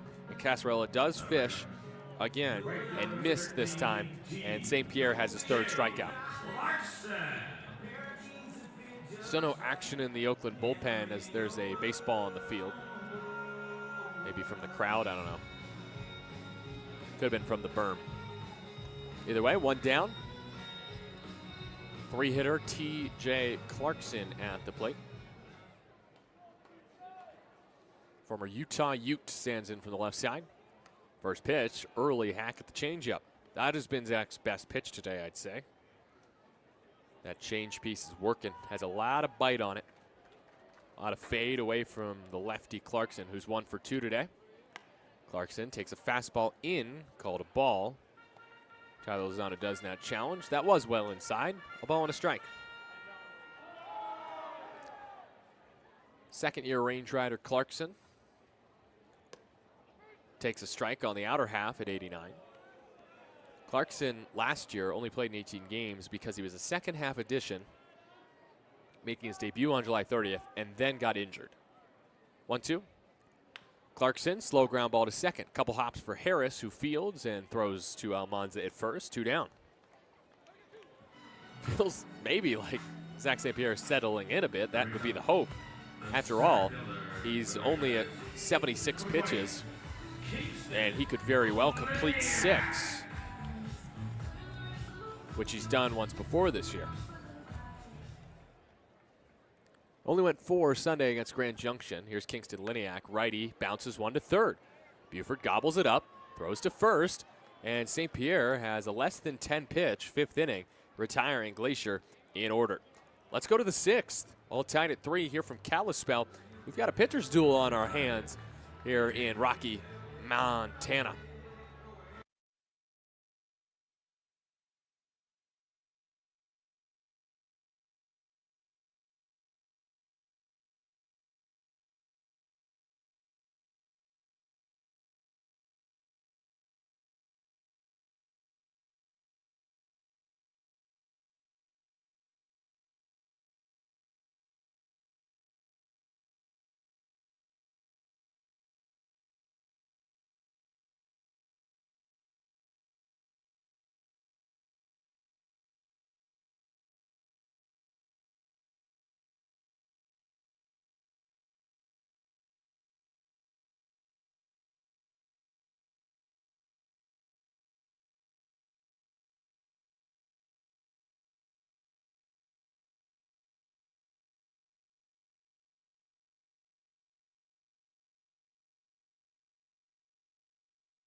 Top of 6 from Kalispell on a warm, sunny day in Montana. 3-3 Ballers and Range Riders playing Game 5 with a 6-game set.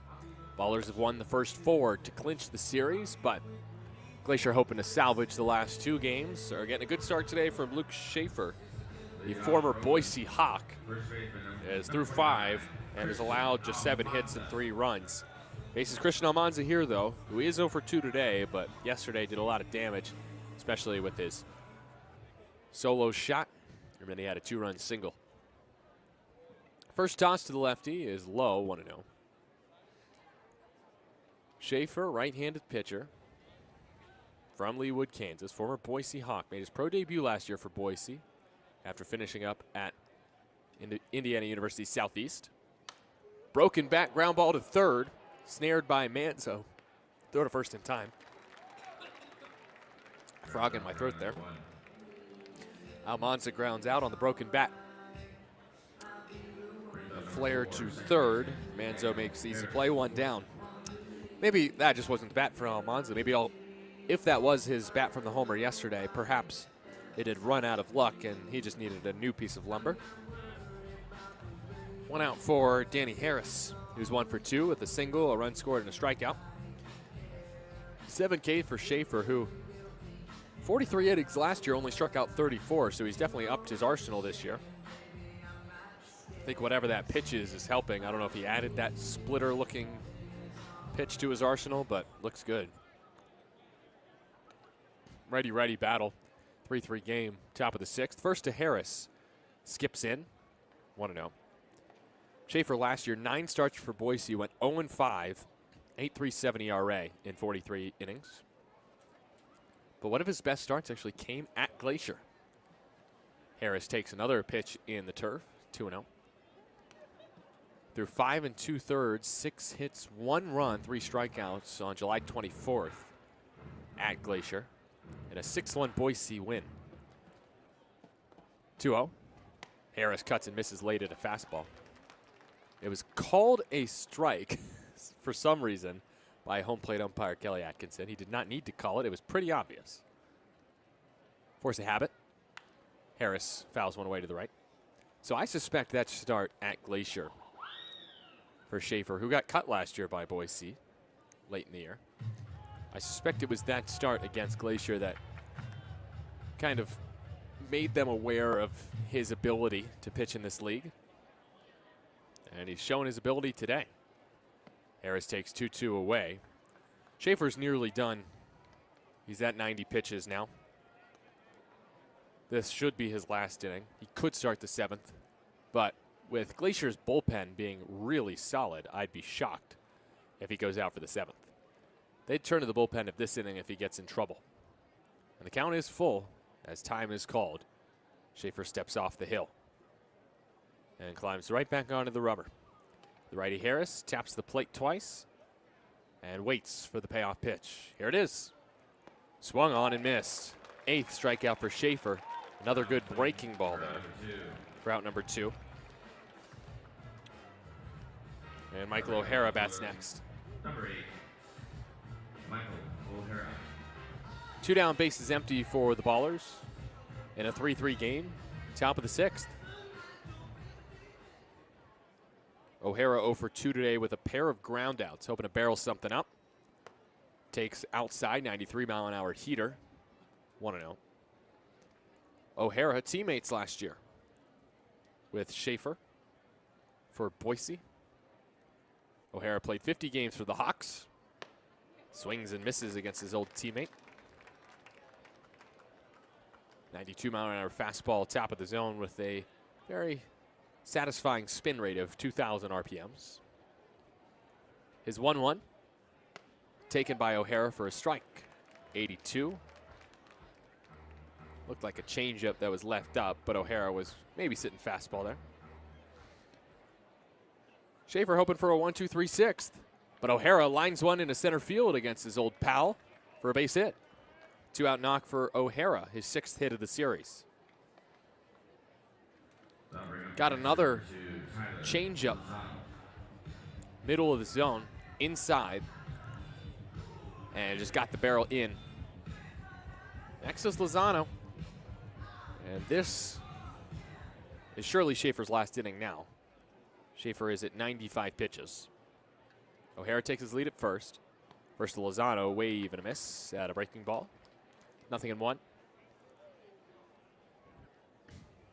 3-3. Top of the 6th, 2 outs. Runner at first is O'Hara. Lozano waves wildly at a steeper breaking pitch. That looked like a slider or a sweeper. And Lozano calls time to collect himself. He'll need to protect here on 0-2. Schaefer trying to complete 6. Did so Saturday at Missoula in a win. He's hoping to get the win today for Glacier. Lozano no stride, and he swings and misses again at a 3rd straight breaking ball. Schaefer will likely end the day after 6. He gets 9 strikeouts, which is 1 shy of his season high. And he leaves O'Hara after his 2-out line drive single against his former teammate in the 6th. We go to the bottom of the 6th inning. 3-3 still, Oakland and Glacier from Kalispell on 860 AM The Answer.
It's the bottom of the 6th inning here from Kalispell, Montana, and the score is tied at 3 apiece. A quality start today for Luke Schaefer for the Range Riders, and Zach St. Pierre trying to give the Ballers a quality start himself. It's time for scores. We look at the Pioneer League scoreboard in the bottom of the 6th inning in this 3-3 game here in Kalispell. Sims, the righty, to face St. Pierre, the righty. RBI double, nearly homered last time up, Sims.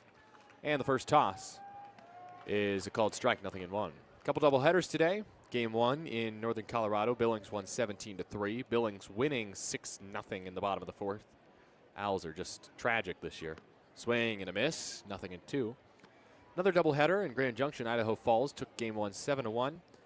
And they lead in the top of the 6th inning in Game 2 4-1. Chuckers are really rolling. 0-2 high and away. Bottom of the 8th. The Vibes are just 3 outs away from another win against the Yuba Sutter High Wheelers. They lead 6-1. Two more scores to get to. That's in the turf, 2-2. Missoula blanking Great Falls, who's in danger of losing a 12th straight. It's 9-0 Missoula, bottom of the 6th. And Boise leads 3-0 at home against Ogden. Sims taps it foul. That is in the top of the 7th inning. And those are your scores from the Pioneer League. No, where are they now tonight? Because Elijah Pleasance doesn't seem like he has pitched since June 3rd. Tyler Davis and Danny Kerwin pitched yesterday, and that is driven to center field. Druick is there, though, who makes the catch on the line out. One down.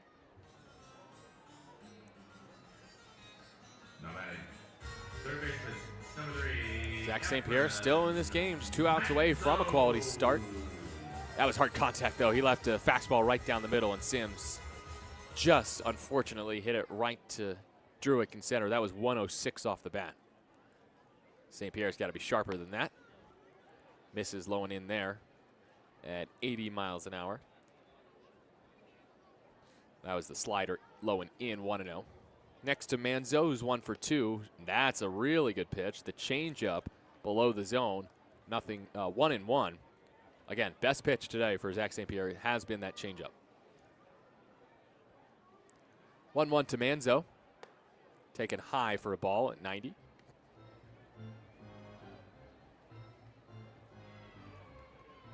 Manzo, a line drive single in the second. Grounded back to St. Pierre next time up. And he takes outside 3-1.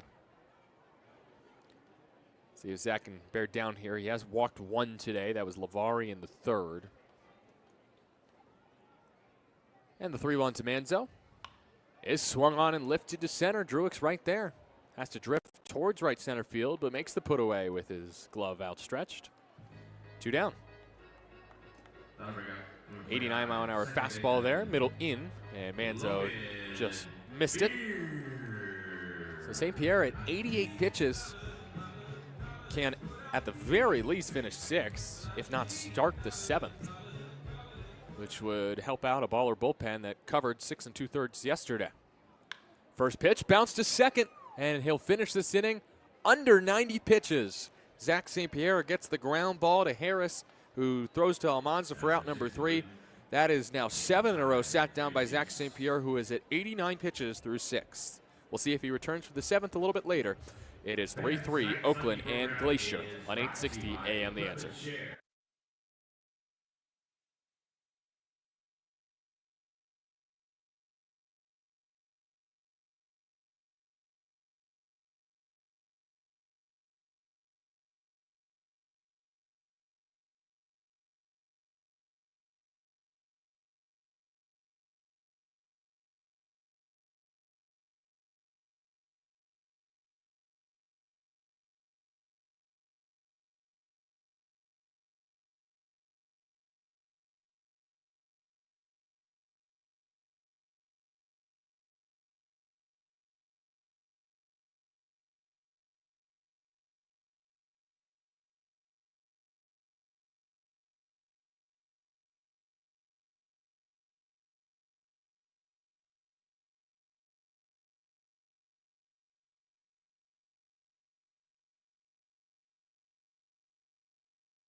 A good sign for the Ballers, a new pitcher for Glacier, as Luke Schaefer is done after 6.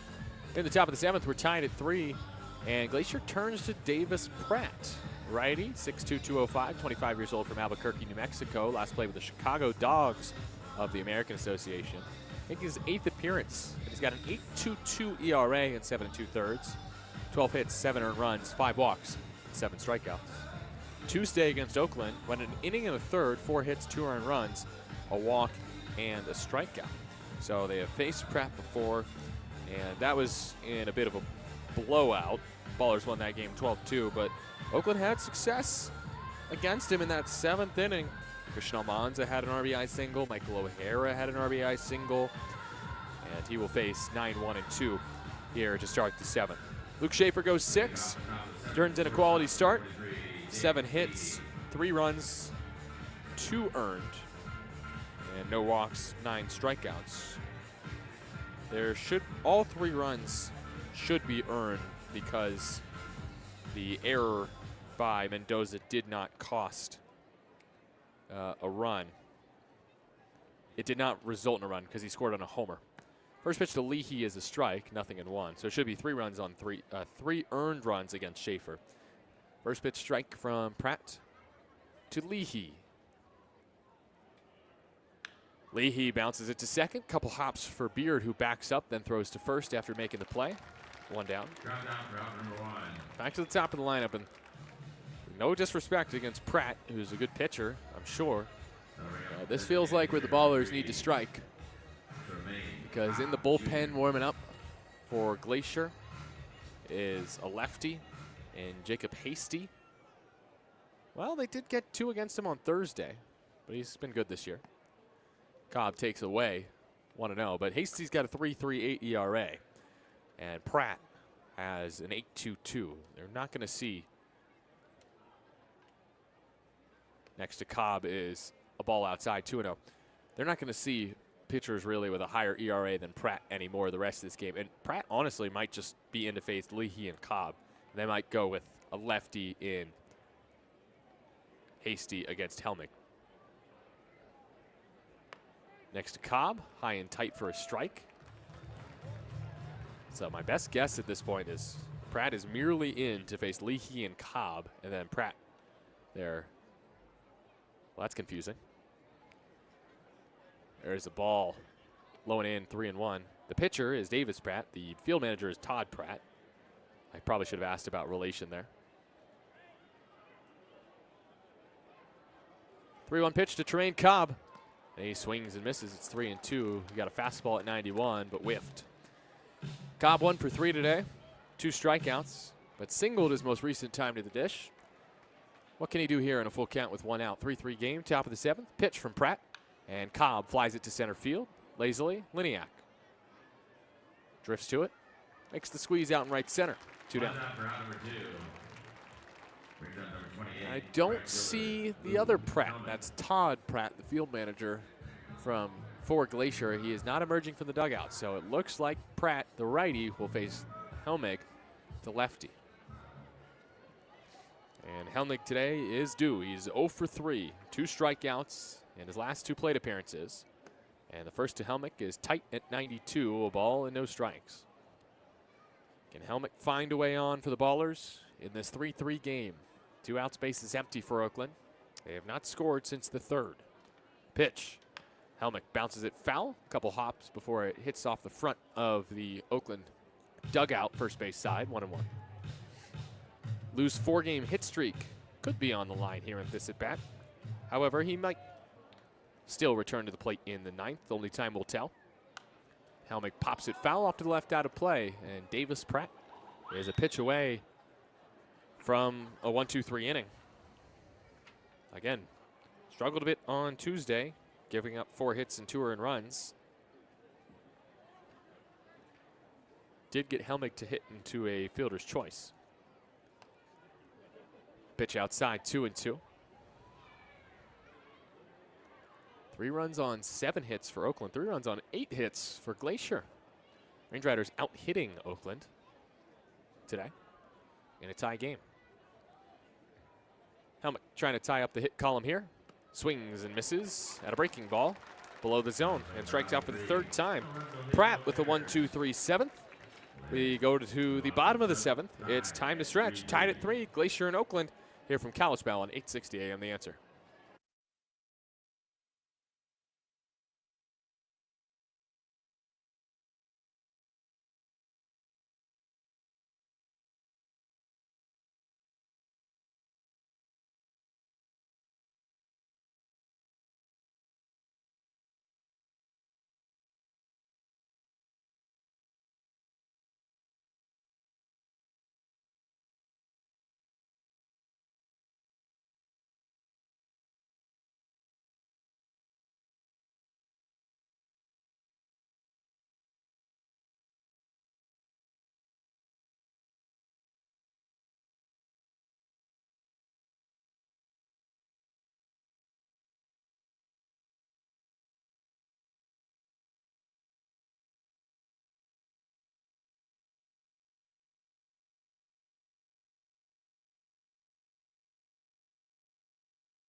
We've been in a stalemate since the third. It's 3-3.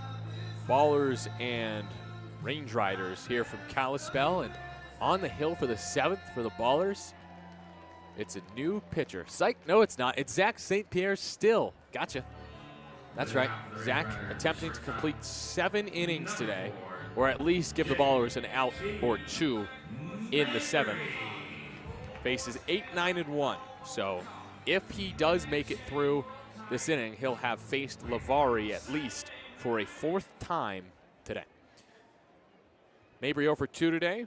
Ground out and a fly out. First pitch to him is a strike, 0-1. 3-3 game. Bottom of the 7th. No one out, bases empty. Mabry with a ground ball over the head of St. Pierre. Harris charges, throws on the run.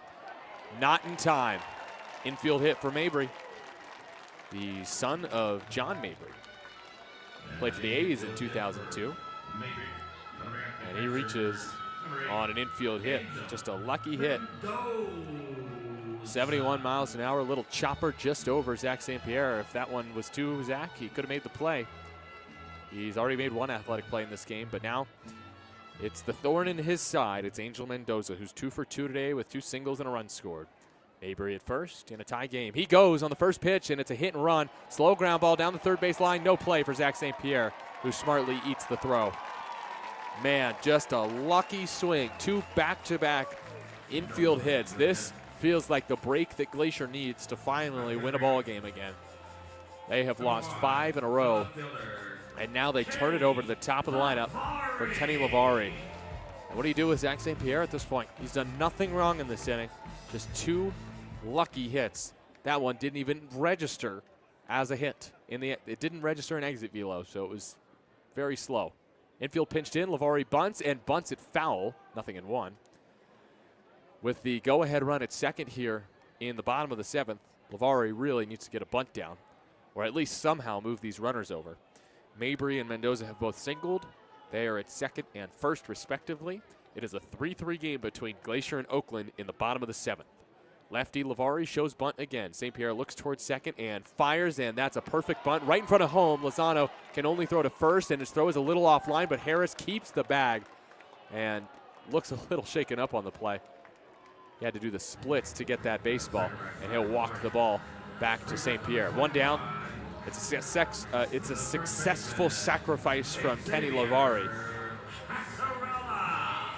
And a 2-4 put out. And now Aaron Miles does come out, and this might be it for Zach St. Pierre. It is. Just a little bit of dumb luck against Zach here in the 7th. 2 infield hits and a sac bunt has put runners at second and third for Glacier as Oakland attempts to keep this game tied at 3, and they'll go with the strikeout pitcher in this case in Roddy. It's Alec Rodriguez coming in for Oakland in a 3-3 game, bottom of the 7th. Big at bat coming up here on 860 AM The Answer.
New pitcher for Oakland, replacing Zach St. Pierre here in the 7th, is Alec Rodriguez. Rodriguez pitched Wednesday in a 3-3 tie that the Ballers won in the knockout round, and through a hitless inning, he did walk 2, but he struck out 2 in that scoreless 7th inning. This is his 7th appearance. 8 innings, 4 hits, 2 earned runs, 9 walks, 11 strikeouts, 2.25 ERA. For the 24-year-old righty, Cherry Hill, New Jersey. And here's the situation that Rodriguez inherits. He faces the two-hitter, Xavier Casarella, with runners at second and third. In a tie game, again, it's 3-3 in the bottom of the seventh. This was the situation, kind of. He kept the score at 3-3 in the, well, Ballers were losing at the time, actually, on Wednesday, and he pitched a scoreless inning. Infield in against Casarella, first pitch. Oh, no, gets away from Lozano, and a run comes home. The toss is high. It's a wild pitch as Roddy gets tripped up by the runner. That's Mabry who comes home. So it's a wild pitch, and Glacier leads 4-3. It's their first lead of the day, and it comes in the seventh inning. Rodriguez faced Clarkson and walked in Liniak and flew out. Liniak flew out. Those are the next two hitters after Casarella. Casarella did not face Alec Rodriguez on Wednesday. Runner still at third now. And that is ripped through the right side, base hit. 5-3 Glacier. And the wild pitch doesn't sting quite as much now because on that hit, they could have scored two anyways. Mendoza comes home on the RBI knock by Xavier Casarella. He has been the best hitter in this series for Glacier. That's his sixth hit, and he's driven in 4-2 today. 5-3 after the RBI single, line drive through the right side, brings up Clarkson. Pitch from Rodriguez is taken for a ball, 1-0. That's challenged by Tyler Lozano. Yeah, that was on the bottom of the zone. There's a missed call by Kelly Atkinson. He's been pretty good today. So it's a strike. It's 0-1 on Clarkson. Casarella at first after his RBI rip through the right side. Ballers trail for the first time today. It's 5-3 with one out in the bottom of the seventh inning. And in case you're just now tuning in, the reason the Ballers are trailing in this inning, that they've given up the 2 runs, it's not really Zach St. Pierre's fault. It's a bit of dumb luck. The 2 infield hits. Harris nearly made the play on the first. St. Pierre had no chance at the second as Clarkson flies it foul off to the left. 0-2. Now the Ballers are against the 8 ball. Just 6 outs left for Glacier to get to snap their 5-game losing streak. Pitch to Clarkson. That is really wild. All the way to the backstop. Casarella advances on another wild pitch. That didn't even register on TrackMan. And now the Range Riders will make a change on the bases because Casarella gets to second. He'll be replaced by Gavin Tonkel, the pinch runner, as the Range Riders try to pick up an insurance run. They know that Oakland's offense has come back several times this year. Tonkel replaces Casarella after the wild pitch at second base. 1 out. Glacier up 5-3 here in Game 5. Attempting to snap the skid and break up Oakland's 5-game win streak. Glacier certainly does not want to be swept at home in a 6-game series. That would be a really bad look. Home plate umpire Kelly Atkinson informs Glacier that they should reset the pitch clock here. Clarkson, the left-handed hitter, has 2 strikes on him after the 0-2 pitch was high and wide. Nowhere close from Roddy. Just slipped out of his hand. 1-2 pitch, though, is a ground ball right side. He's got a cover. Almanza flips it to Alec Rodriguez for out number 2. As Tonkel slides to third. 2 down. So those runs, unfortunately, will go against Zach St. Pierre, whose final line, 6 1/3, 10 hits, 5 earned runs, a walk, and 3 strikeouts, even though he's just so deserving of a quality start today. Just, it could have been anyone, but those weak hits are the reason Glacier leads as Liniak hits it between his legs. Foul ball, 0-1. 2 lucky infield hits. That's the difference in this ball game. Those 2 have come across. Xavier Casarella drove 1 of them in. He's at third base now with 2 down. And a 5-3 Glacier lead in the bottom of the 7th inning. Next pitch ripped over the leaping Cam Buford into left field. And there is a run against Roddy. He will be charged with that run. Liniak with the RBI knock. His second hit that scored a run today, his third total hit today. He has his 6th multi-hit game of the season as reaches 20 hits on the campaign. Drew Sims is next. Glacier leads 6-3 after the Ribby single, a line drive into left. First to Sims, is swung on off the hands and flown to right field. Tough play for Helmig, who races in and makes the put away for out number 3. 3 in the inning for Glacier. They take a 6-3 lead as their luck has finally resurfaced here in Kalispell. They lead by 3 at 6-3 Range Riders over the Ballers, who now are down to their final 6 outs as we go to the 8th on 860 AM The Answer.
Eighth inning, new arm for Glacier. They took a 6-3 lead in the bottom of the 7th with a little bit of luck. A couple infield hits came home to score and knocked Zach St. Pierre out of the game, and unfortunately Alec Rodriguez could not keep the Range Riders at bay. And so now the Range Riders take out Davis Pratt and go to a lefty and Jacob Hasty with a couple lefties due up in Druick and Almanza. Hasty this series has pitched twice. He threw a scoreless inning Tuesday, but then Thursday gave up 2 hits and 2 earned runs in an inning with a walk and a strikeout. Hasty in that game pitched the 7th inning, and it was a Nick Leahy RBI single that resulted in one of the runs and then a wild pitch that got the other one home. He actually did not face Druick, Buford, or Almanza in that 7th inning. So they will be seeing this lefty for the first time. Hasty, his 8th appearance of the year, 5 1/3 innings, 3.38 ERA, 8 hits, 2 earned runs, 4 walks, 7 strikeouts. First from the lefty to Druick is a strike at 90 miles an hour. Just caught the inside edge, 0-1. Just 6 outs to get for Glacier to win this game. They lead 6-3 in the top of the 8th. Druick 2 hits today, including a homer and a double, and he bounces one to right side. It is caught by Casarella. He tags the bag with his foot for out number 1. 5 outs to go for Glacier, who started the season 6-2. They won a series, their first series. Glacier played Great Falls and took 4 out of the 6 games, and split with a very good Missoula team. So it was a bit of surprise when they lost the first 4 games of the series to fall to 7-9 on the year.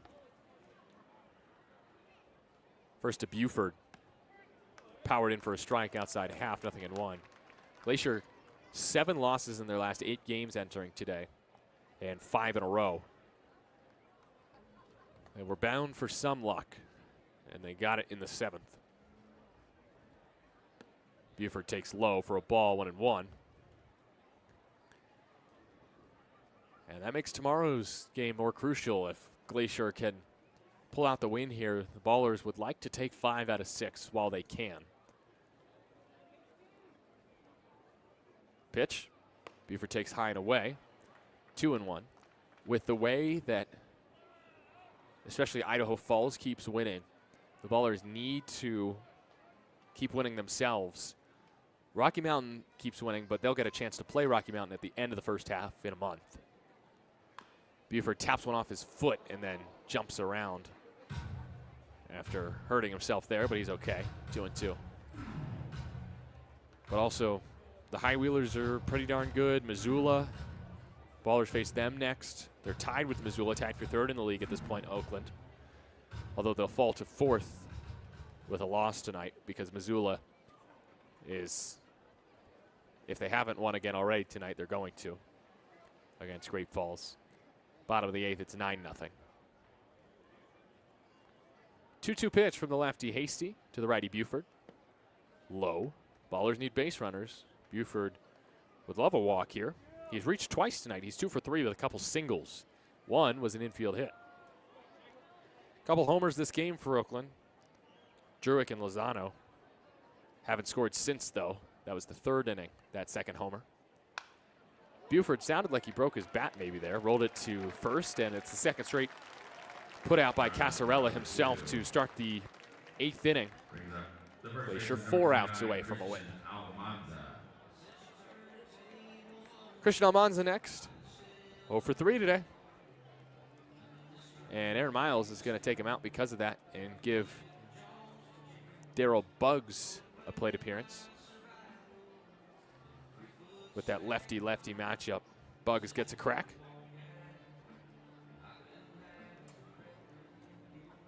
Because of the Cobb injury especially, Leahy in the lineup, Buford playing third, Druick in the outfield. We haven't seen a ton of Buggs, but he's gotten his licks, and he'll get a pinch hit appearance here. He walked in a pinch hit situation yesterday. Just 2 for 9 in the series, with both hits coming Tuesday when he had a season-high 3 RBI and the Ballers' first triple of the year in that opener. Ballers won that game 12-2. Now they trail 6-3 here in Game 5. 2 outs, no one on, top of the eighth.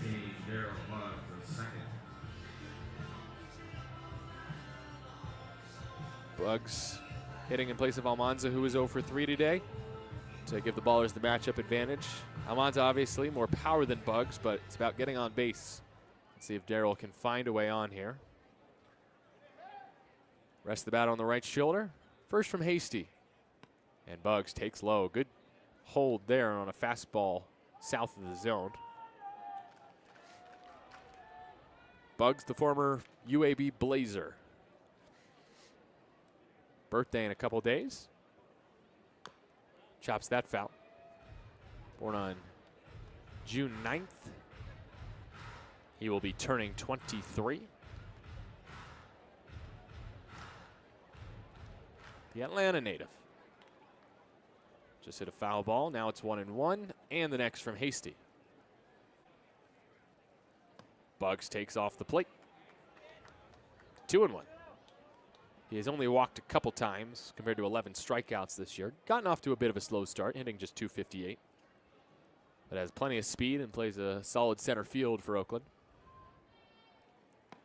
Swings and misses at 92 off the dish. Would have been ball 3, 2-2.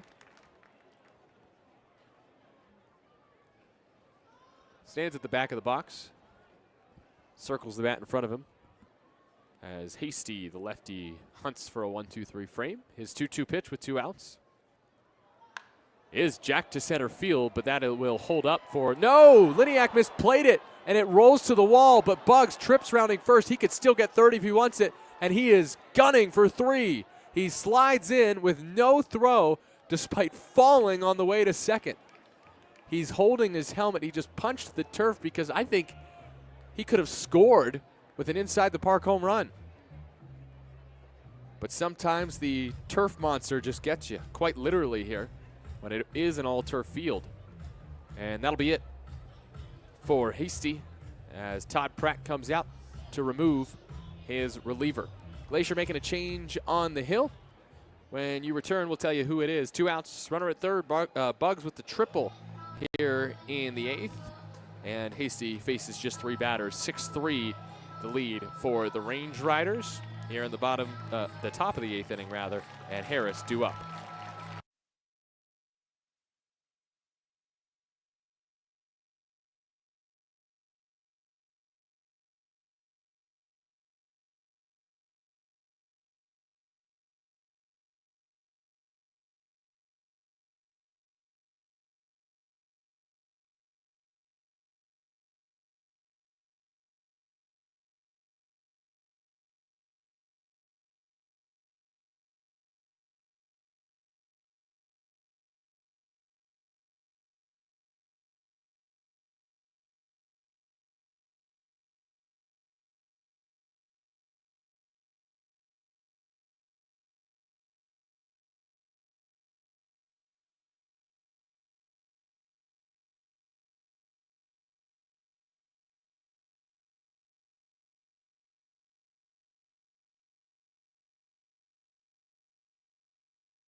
Range Riders go to a new arm after the triple by Bugs to center field, misplayed by Liniak.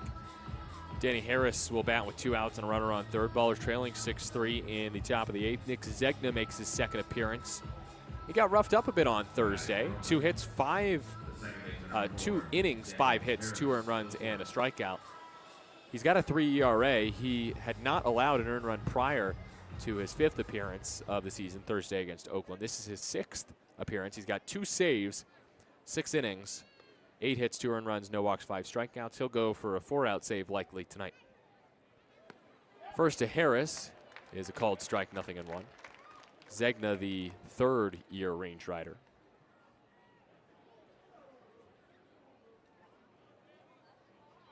Wasn't really a closer. It was more of a starter the first 2 years in Glacier.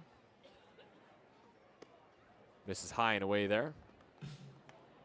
1-1 on Harris. And honestly, it was a pretty good starter, too. I wouldn't be surprised if they have to turn back to Zegna as a starter. They did cut Trevor Baker, who was not good on Thursday. Harris takes a strike, 1-2. So he's behind in the count against the new arm, Zegna. Tall righty, 6'5", 24 years old from Newark, Delaware. Runner at third is Bugs. Ballers trailing 6-3, 2 outs in the 8th, 1-2. Harris strikes out on a pitch in the turf. That's his 3rd straight K today. Not been Danny's day. And Zegna gets his man. We go to the bottom of the 8th. Glacier Hunting Insurance up 6-3 on the Ballers here on 860 AM The Answer.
Eighth inning, bottom of the 8th. Glacier scoring 3 in the 7th to take the 6-3 lead over the Ballers. Still Alec Rodriguez on the hill. Oakland down 3. Rodriguez attempting to put up a 0 here in the 8th to keep it a 3-run ball game. Saw one of the closers for Glacier, Nick Zegna, enter in the 8th. So that's a small win for Oakland in that they're able to get the closer into the game before the 9th. To look ahead for Oakland, it'll be 7, 8, and 9 in the 9th. So they'll need to turn the top of the lineup over if they want to come back and tie or take the lead. It is 6, 7, and 8 to face Alec Rodriguez here in the bottom of the 8th inning. Efren Manzo is 1 for 3 today. He faces the righty Alec Rodriguez here to start the bottom of the 8th inning. And the first pitch is a ball, 1-0. Well, if the Ballers can't come back here, they'll end their longest win streak of the year, 5 games. Manzo with a swing and a towering fly ball to center. Druick is there, camped underneath, puts it away for out number 1. But this would be a frustrating way for the Ballers' win streak to come to an end. A day where partially they just didn't have enough offense. It hasn't been a great offensive performance. 2 good swings, Lozano and Druick. The home runs have accounted for all 3 runs. They're not really passing the bat today. First pitch outside on Beard, 1-0. But it's more frustrating because of the manner in which Glacier took the lead in the 7th. 2 infield hits, a sac bunt. Those knocked Zach St. Pierre out of the game after an impressive performance. as Beard takes in 2-0. Then Alec Rodriguez entered, attempting to get a strikeout. He threw a wild pitch and a run scored, and then an RBI single. Made it 5-3. Called strike, 2-1. But the big guns have gotten it done for the Range Riders today. Casarella, 2-run scoring hits, as has Liniak. Drew Sims has pitched in with an RBI double as well. 2 through 5 hitters have delivered. 2-1 is in the turf, 3-1 on Beard, who is 0 for 3. Former Louisville Cardinal, who will play Game 3 of a Super Regional tomorrow against Miami. Line drive right back past the originator. That scared Alec Rodriguez a bit. He had to do the matrix to get out of the way. Would have scared me too with an exit velo of 103.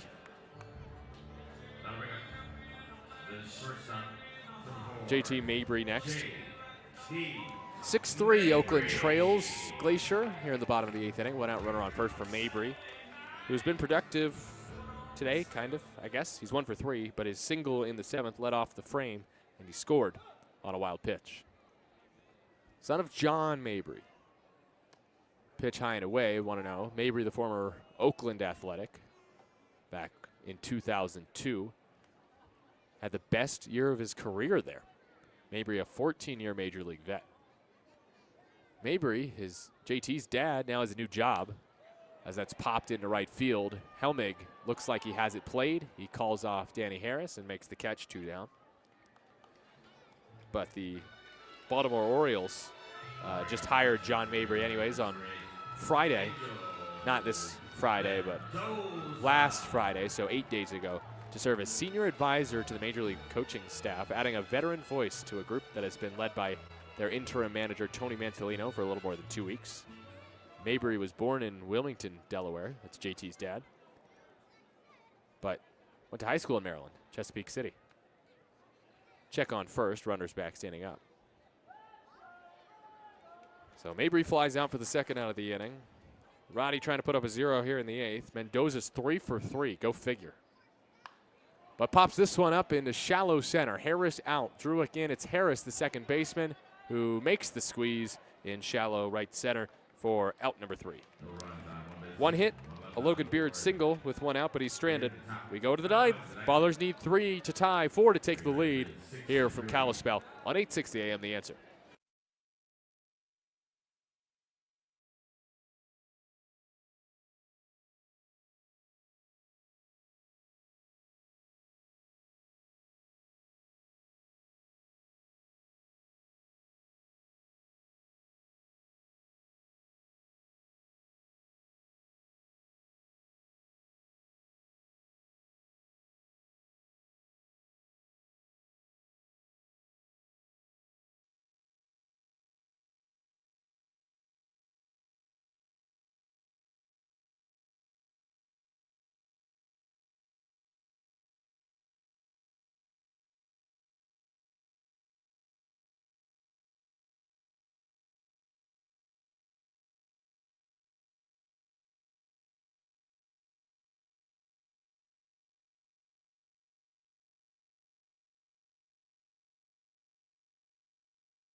The Ballers yesterday had exactly 1 hit, but no runs scored in each of the first 3 innings before they finally got something going.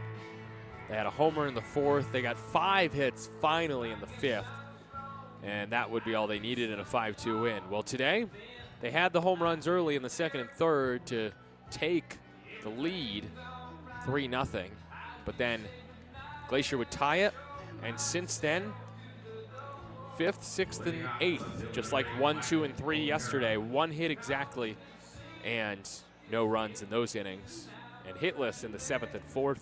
So we still are stuck at 3 runs, the Ballers. Meanwhile, Glacier with a 3-run 7th took the lead, and now they're 3 outs away from a win. Top of the 9th, 6-3 Glacier. First to Michael O'Hara from Nick Zegna is a called strike. 0-1. That was on the outside half. By the way, Oakland still has 2 challenges remaining. They've done a good job of being patient with their challenges today. They can use them. And O'Hara shoots one. This could fall left center field. It ducks in for a hit. The all-important leadoff man gets on. O'Hara with hits in consecutive plate appearances. He got a 2-out single in the 6th. He gets a leadoff knock just flared into left here in the 9th. So bring the tying run to the on-deck circle in Nick Leahy. Meanwhile, Tyler Lozano will be pinch hit for by Isai Santos here. Lozano with a homer in this game, but pulled because Santos, a lefty, probably better against right-handed pitching. First toss. Santos takes a strike outside corner, 0-1. Santos in this series is 3 for 10, 2 for 4 yesterday. 0-1 pitch from Zegna to the lefty Santos. Grounded left side. Throw to second is into right field. O'Hara to third. Santos to second. O'Hara stops at third. And now the tying run will come to the plate for the Ballers against Zegna after the error. I don't care what the ruling is. That's an infield single for Isai Santos. Although, actually, you know what? It's probably going to go down as a fielder's choice because the throw went to second. And they had a chance to get O'Hara. But I don't know. Here's Glendon Rush, who comes out there. So Santos does the job. I think that would have been an infield hit if he had not thrown to second, but I think the better play was to second. However, the shortstop Mabry threw it away, and that allowed O'Hara to get to third.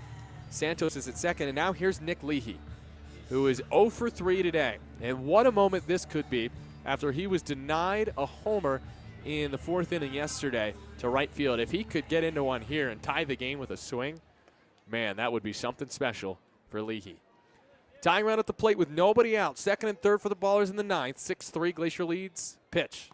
Low and away. And more than anything, if Leahy could get on and turn it over to the top of the lineup, that could be even more valuable because then the Ballers could look at maybe even taking the lead, not to get greedy here in the 9th. 1-0 from the tall righty. Zegna is taken for a strike. And look, this is a guy that's going to bear down here in Zegna, who already has a couple saves this year, but again, did pitch. And in the 9th inning, Leahy had a sac fly against him back on Thursday. That's outside. 2-1.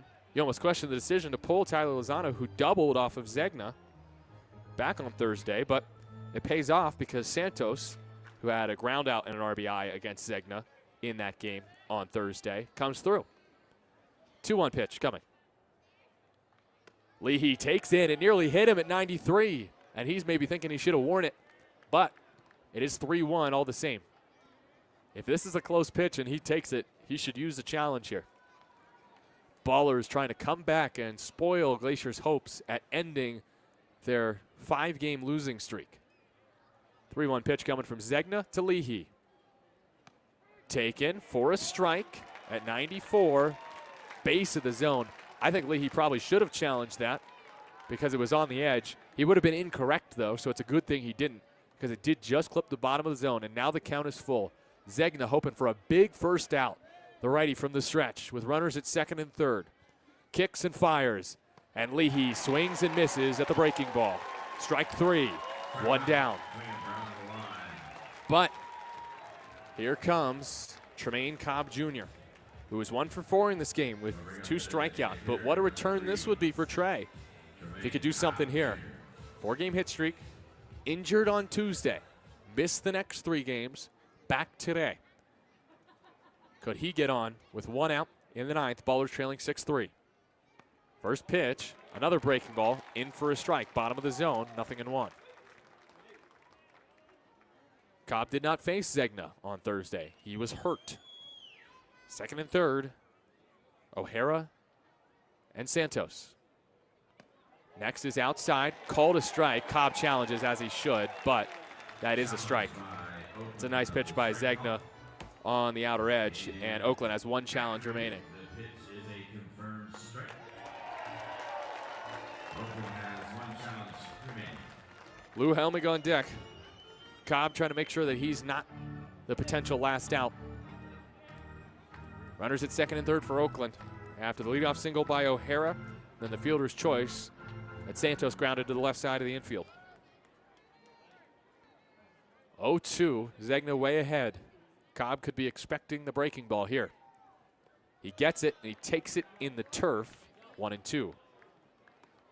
Cobb has driven in just 2 from that leadoff spot. He hasn't had chances, but here a hit would bring home O'Hara, unless it's an infield hit. Then it might not. 1-2. Cobb swings, sends it through the left side, base hit. O'Hara is in. Santos holds it third, and Trey Cobb comes through. Tying run aboard. Ballers within 2. It's 6-4 Glacier in the 9th. And there is action in that Oakland, in that Glacier pen. It's a lefty. It's Luke Cooper, and that's who Glacier will turn to with some lefties coming up. Zegna is done. He will not get the save, but Cooper has a chance to. 6-4, Glacier in front, 1 out. Tying run aboard with runners on the corners for the Ballers in the 9th. Drama in Kalispell on 860 AM The Answer.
New pitcher for Glacier, it's Luke Cooper, who comes into this game with the tying run aboard and the go-ahead run at the plate, and the second and third hitters, Lou Helmick and Davis Druick, due up, although it looks like Pat Monteith will pinch hit here for the Ballers. But a chance for the Ballers to tie the game or take the lead in the 9th, when it looked like that possibility was a mile away. They had a great start to this inning.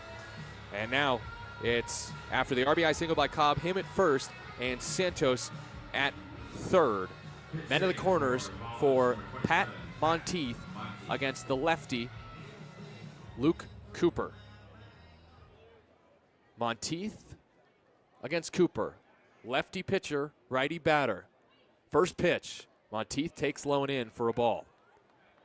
Cooper pitched Wednesday and Friday, allowed Danny Harris's game-tying triple in the 8th inning on Wednesday, but yesterday, 2 strikeouts did not allow a hit in a scoreless inning.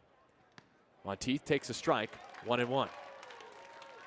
So Cooper yesterday pitched the 8th inning and did face Monteith. Monteith walked. Ballers would take that. It would put the go-ahead run aboard.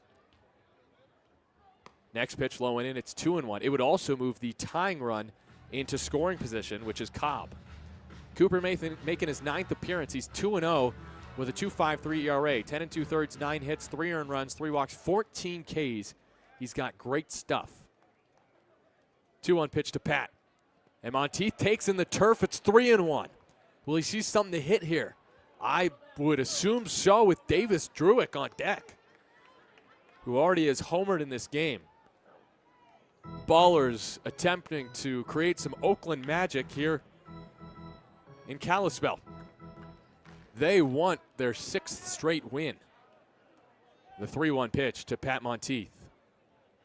High and away, bases are juiced for the Ballers. And here comes Davis Druick, who put a hole in the P in Glacier Bank Park above the video board out in left center field earlier in this series. But how will he fare against a lefty here in Cooper? Pinch hit walk by Monteith. The second time he's done that against Cooper in as many nights. Bases jammed, tying run at second. First to Druick is taken for a strike, 0-1. How good has Davis Druick been this season for Oakland? Hit his team-leading 8th homer back in the third. A 400-foot bomb the other way. 0-1. Druick swings and hits one foul of first, and he's behind in the count, 0-2. Nice stop by James Harris on that foul ball. But Cooper is way ahead. Runners have to retreat. The runner at second is Trey Cobb, and he had the longest to go. He was off and running with that ground ball. He thought maybe it would be down the line and bring him in. Instead, it's 0-2 with the bases loaded. Pitch. Druick strikes out. Pitch in the dirt. Mendoza taps home to secure the out as Druick is retired. Strikes out for the first time today, and it's up to Cam Buford. Now the good news is Buford has the matchup advantage. Buford against Luke Cooper. Wednesday, Cooper gave up 2 hits, pitching the 8th. He struck out Buford looking. Buford takes a first pitch strike, 0-1. And Buford really should have challenged that. It was low, it would have been a ball. A generous call, a missed call from Kelly Atkinson. Buford's behind. Pitch from Cooper. Swung on, lifted, center field. Liniak on the run, has room, and out in right center, makes the catch to end the ball game. Buford gives it a ride, 97 off the bat, 383 feet to right center field, but comes up just shy of tying the game or even giving the Ballers the lead in the 9th. The final score is 6-4. Glacier wins, and the Ballers' 5-game win streak ends with the tying run at second base. Good fight from the Ballers tonight, but they fall this one 6-4. Post-game show when you return. Ballers fall to Glacier 6-4 on 860 AM The Answer.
Davis Druick hits his 8th home run of the year, an opposite field shot to left center, and the Ballers lead 3-0 on their second big fly of the evening.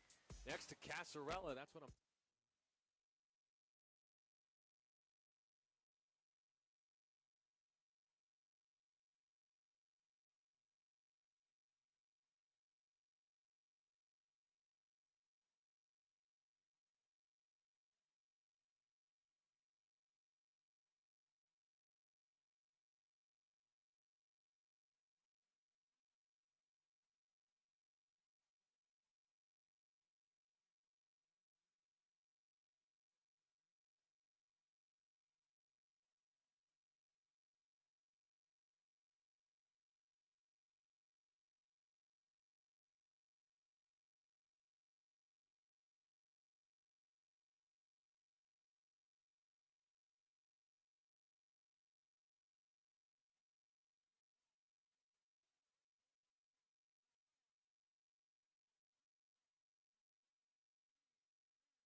apologies to those on YouTube. No highlight package today from Vince. I tried to play it, but it was still working out the audio levels, and it was a bit too modulated there. But to those on 860, got to admire Vince's handiwork there on the post-game show.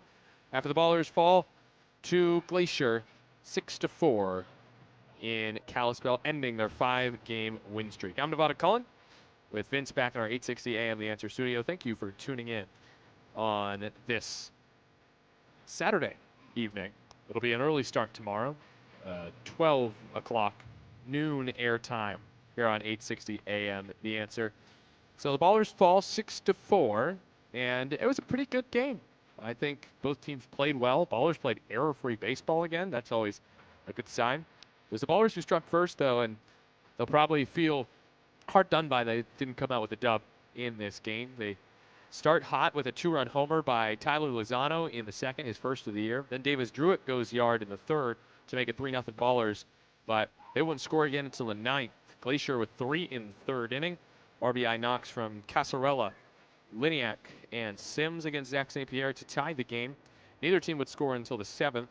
That was when Glacier got 3 runs on a couple of weak infield hits. An RBI single after a wild pitch scored 1 run.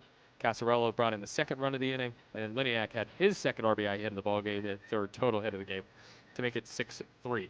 Ballers made things interesting in the top of the ninth inning, getting the go-ahead run to the plate.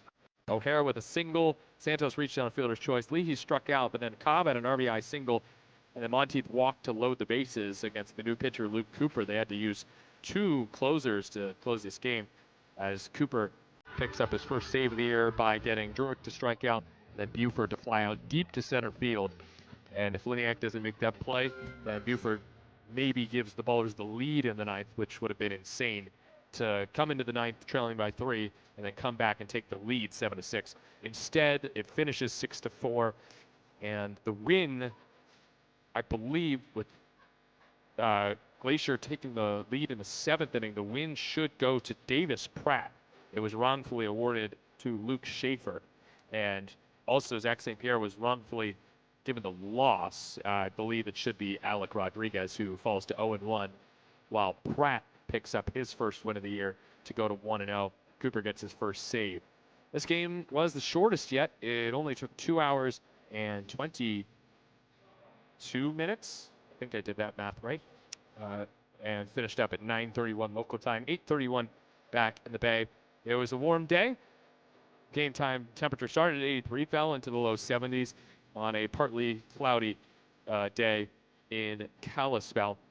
That saw Glacier improve to 8-9, snapping a 5-game losing streak, and the Ballers' 5-game win streak comes to an end with the 6-4 loss. They are now 11-6, which is still very respectable, as we take a look around the Pioneer League with the scores from around the league. The Rocky Mountain Vibes beat the Yuba Sutter High Wheelers 6-3. Bottom of the 6th, Northern Colorado has tied Billings 7-7. Interesting. That's game 2 of a doubleheader. Owls trying to hand the Mustangs a loss. Northern Colorado with a 7-run 5th. Yikes. That's not good for Billings. Missoula did win 9-0, so the Ballers will fall to 4th in the Pioneer League. They were tied for 3rd with Missoula. And Boise beats Ogden 4-2 at home. Idaho Falls in a 7-inning game just beats Grand Junction 6-5. And so the Chuckers are running away with things in the first half as we take a look at the standings. Let's see, Rocky Mountain in first, Idaho Falls in second, Missoula in third, and Oakland in sole possession of 4th in the Pioneer League. Not a bad place to be in early June. Then for a couple MLB scores as we look around the league. Bottom of the 5th, Orioles and Athletics tied at 4. 10 innings, Reds beat the Diamondbacks 4-3 in Cincinnati. Blue Jays beat the Twins in Minnesota 5-4. Cardinals beat the Dodgers again 2-1 in St. Louis. The Pirates win again, taking the series, I think, against Philadelphia 2-1. The Giants 3-2 game. We'll finish with that score because that was a fantastic game. Matt Chapman had the game-winning home run, a walk-off homer in the 9th with the Giants down 2. And we nearly saw another late comeback by a Bay Area team today here in Kalispell with Oakland nearly coming back. They scored 1 in the 9th, but they leave the tying run at second base. Cam Buford nearly tying or giving the Ballers the lead in the 9th with his fly out to center field. So that does it for today's broadcast here from Kalispell, Montana. Our final score, Glacier 6, Oakland 4, a final in 9 innings. Big thanks to those who helped make the broadcast possible, including Ballers co-founders Paul Friedman and Brian Carmel, Ballers assistant general manager Tyler Peterson, Brendan Colthurst, and Vince back in our 860 AM The Answer studios. Also, big thanks to you, the listener. We'll have more baseball coming up. Our coverage of tomorrow's Sunday's Game 6 of the 6-game set, the finale, will start at noon pack time on 860 AM The Answer and on YouTube. We hope that you can join us. Again, our final score, Glacier 6, Oakland 4. The win streak ends at 5. I'm Nevada Cullen saying so long, and thanks for listening to Oakland Baseball on 860 AM The Answer.